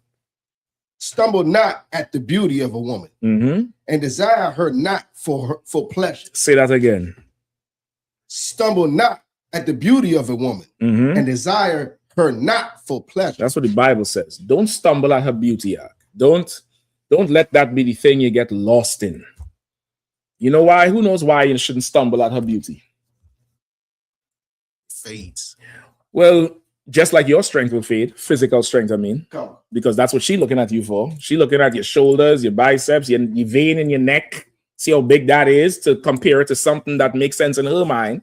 I don't know, but that will fade too. Okay, you're not looking at her beauty because this is the 12 tribes of Israel. There is a lot. There's a whole ton of badass broads. You're going to be like, oh, she pretty. And one walk past. Oh, shit. And the next one walk past. If that's what you're into, you could never zero in. There's something that separates one from the other. That's what the Bible says. Yet one daughter is better than another. They're all going to be bad. You get the point? So you can't stumble at her beauty. You could stumble at her character, her reputation. You get the point? What she does, what she says out her mouth. You could stumble at that. But if you stumble at her beauty, you'll be Donald Trump. I'm sure he never heard Melania talk until, when she said, I'm pregnant. That's probably the first time he heard her talk. He's like, shit, you can talk English? Jeffrey, I thought she said she couldn't talk English. You get the point? You end up with a woman who you could go on the internet now and see her whole vagina. You could go see everything. John Muhammad said he looked it in the eye. You get the point? You can't stumble at her beauty and desire her not for pleasure. What does that mean? Desire her not for pleasure. What does that mean? Your brother's supposed to be giving me answers, or else I'm going to be looking at you all funny. Go ahead. Shabbat, you had your hand up or you put it down? No, I mean, go ahead. Who are the Izan? Come on, quickly. Just not just desire her not for pleasure. don't just desire her for sex. That's it. You can't look at her as just like, oh, I'm gonna just have sex with her. I'm gonna just tear her up. I just, the sex is gonna be over. What are you gonna do after? What are you gonna do after you done had her for a few times? What are you gonna do then? You can't just desire her for pleasure. It's a strategic move. It's like a business and you're expanding the business. I'm going to put investment. How long before I recoup my investment? Could this investment make me profitable beyond that time? If you're not thinking like that, brother, you shouldn't even bother with it. Shouldn't even bother with it. Don't desire her just for pleasure. All right, let's skip. This whole chapter is really good. Give me what's the other one? 26 and 15, 14. Let's start at 9. Now start at 8 quickly. Who have it? Somebody else can grab it if you need to. Quickly. 26 and 8. Come on, sir. Verse chapter 26, verse 8. A drunken woman and a gatherer abroad causeth great anger. Yeah, I mean, a drunken woman and a gatherer abroad. A gatherer abroad is a woman who what? She liked to just hop on a plane. Or she say, I catch flights, I don't catch feelings.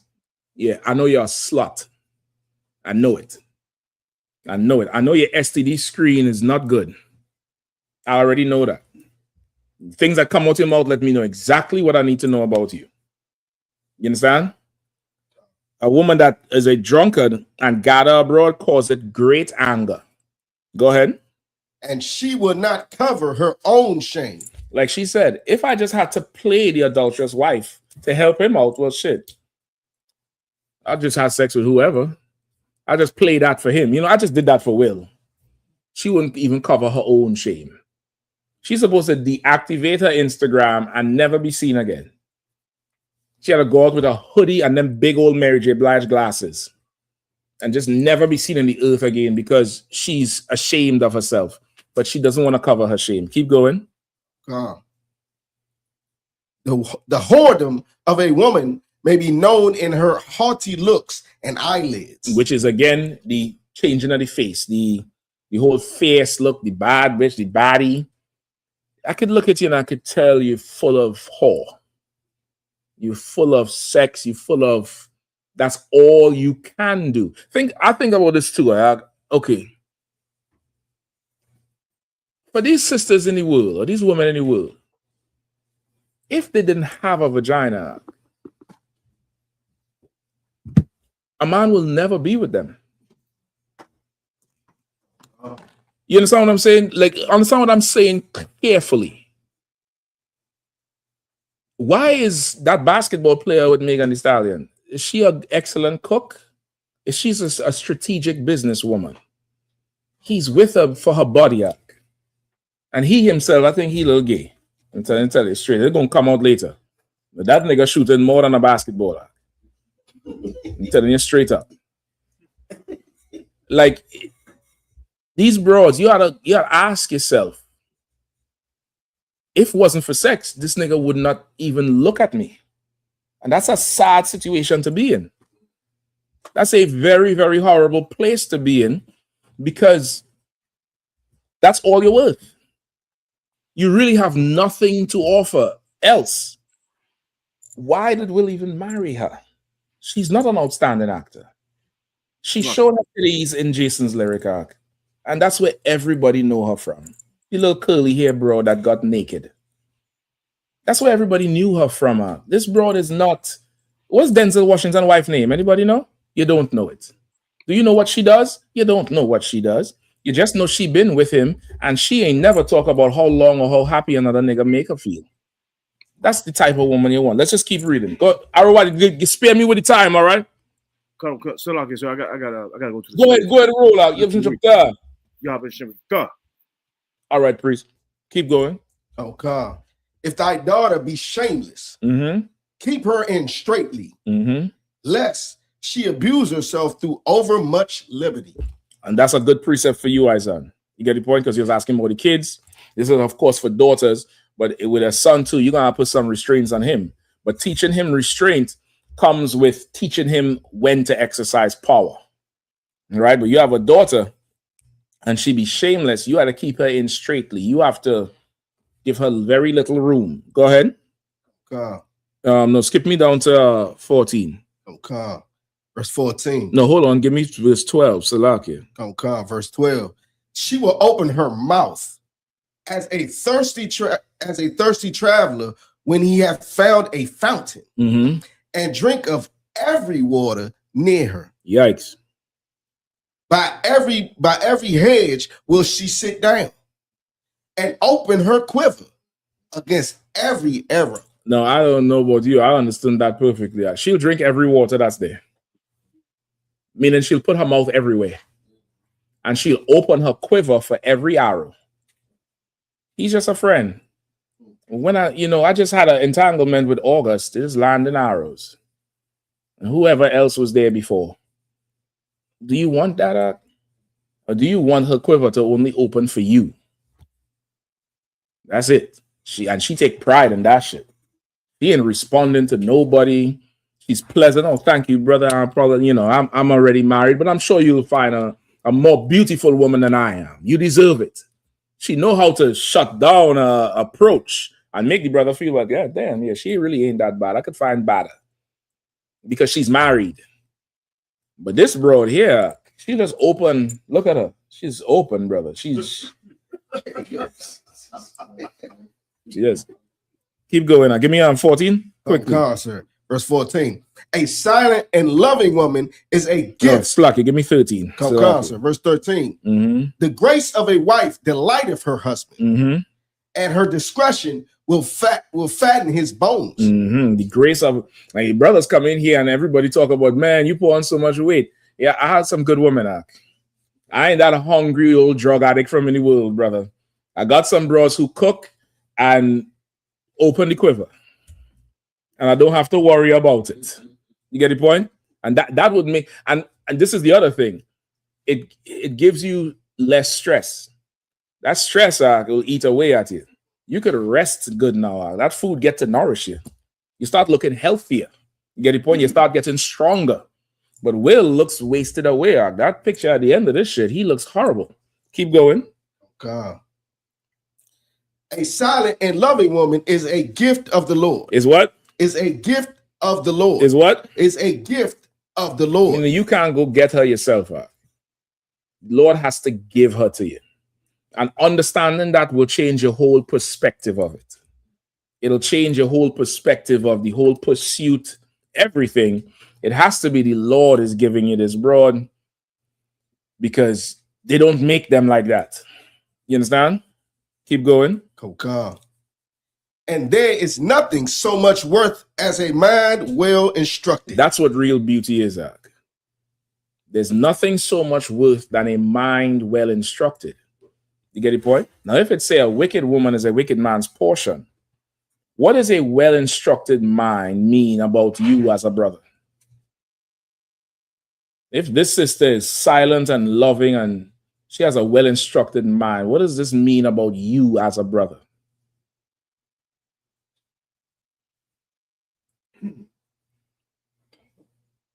You're also under obedience and order and decency. Give him a hand. Give him a hand. I got that counsel very young, brother. And General always told me, brother, you see this happening in the household. She's bucking against him. Sometimes it's just her. Other times it's the Lord putting the mirror in front of the brother. Because he's bucking against somebody who has authority over him. You giving somebody hell, don't be surprised to go in that house, she's turning it upside down for you. Don't be surprised about it. The Lord is just, and he has a balance. Now, there is times now this broad is just something wrong with her. And it comes with examination. Sometimes you examine the whole picture. The exam, just like brothers who excel at their slavery ancestors, when you hear their co-workers talk about them, is often the same as your reputation in here. If you having issues there, oftentimes you having issues in here too, because you are you. You can't change who you are. You get the point? Wherever you go is where you are. You excellent at your work for the Lord, brother. You're gonna be excellent at some slave because you valuable. You are a mind well instructed. They tell this person, reach here at this time, open the store and sell these 10 boxes. You doing it. Somebody else isn't. You understand? And let me stop right there because I'll go on. Right? This whole verse here, if you run it all the way down, that's your standard of beauty. That's what you should look for. And never ever give some slut passage out. Don't give her passage. Don't give her a way to pass. Don't give her no kind of props. Nothing. This is a dirty dog right here, and every broad like her. And I have to say it like that because young men will get trapped by somebody like this. With that, pass the class over to Precinct Officer Shapata.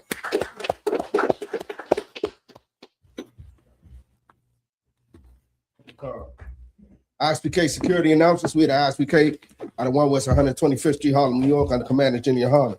Rules for new brothers and sisters. The new brother or sister comes into the school, they are all famous for 6 months. They are to be saluted. Hold on. They are to be saluted only. They're here to share themselves with the world. After 6 months, if a brother or sister has an interest in a particular person, he or she must get permission from the head to speak to a brother or sister. There's another 6 months in which the brother and sister will court each other. After the 6 month period, brother or sister will get permission from the head to marry.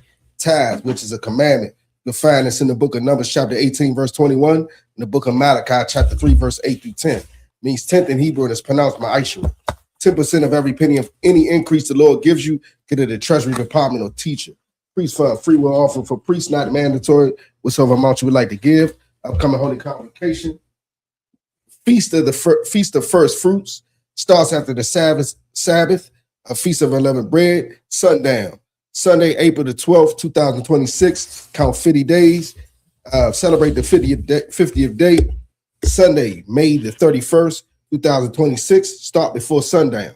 You can find this in the book of Leviticus, chapter 23, verse 10 through 22. Salak, so you want to add anything else? I'm good to go. Okay, sir. Remind Occupant Aquatin to check on social media, such as ISUPK.com, Facebook, Twitter, YouTube, and so on, for ISUPK events and materials. If a brother wants to be a trooper in the school, you should start wearing all black, which includes black boots, black shirts, black pants, black headband, and scarf. And with that, I say I like it, which means to stand.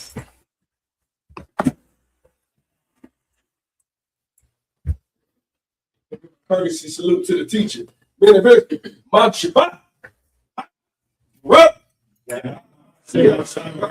Yeah, how about Shimmy al Shabrak thumb? Y'all give him a top, saw, which means to turn. This is you may stand.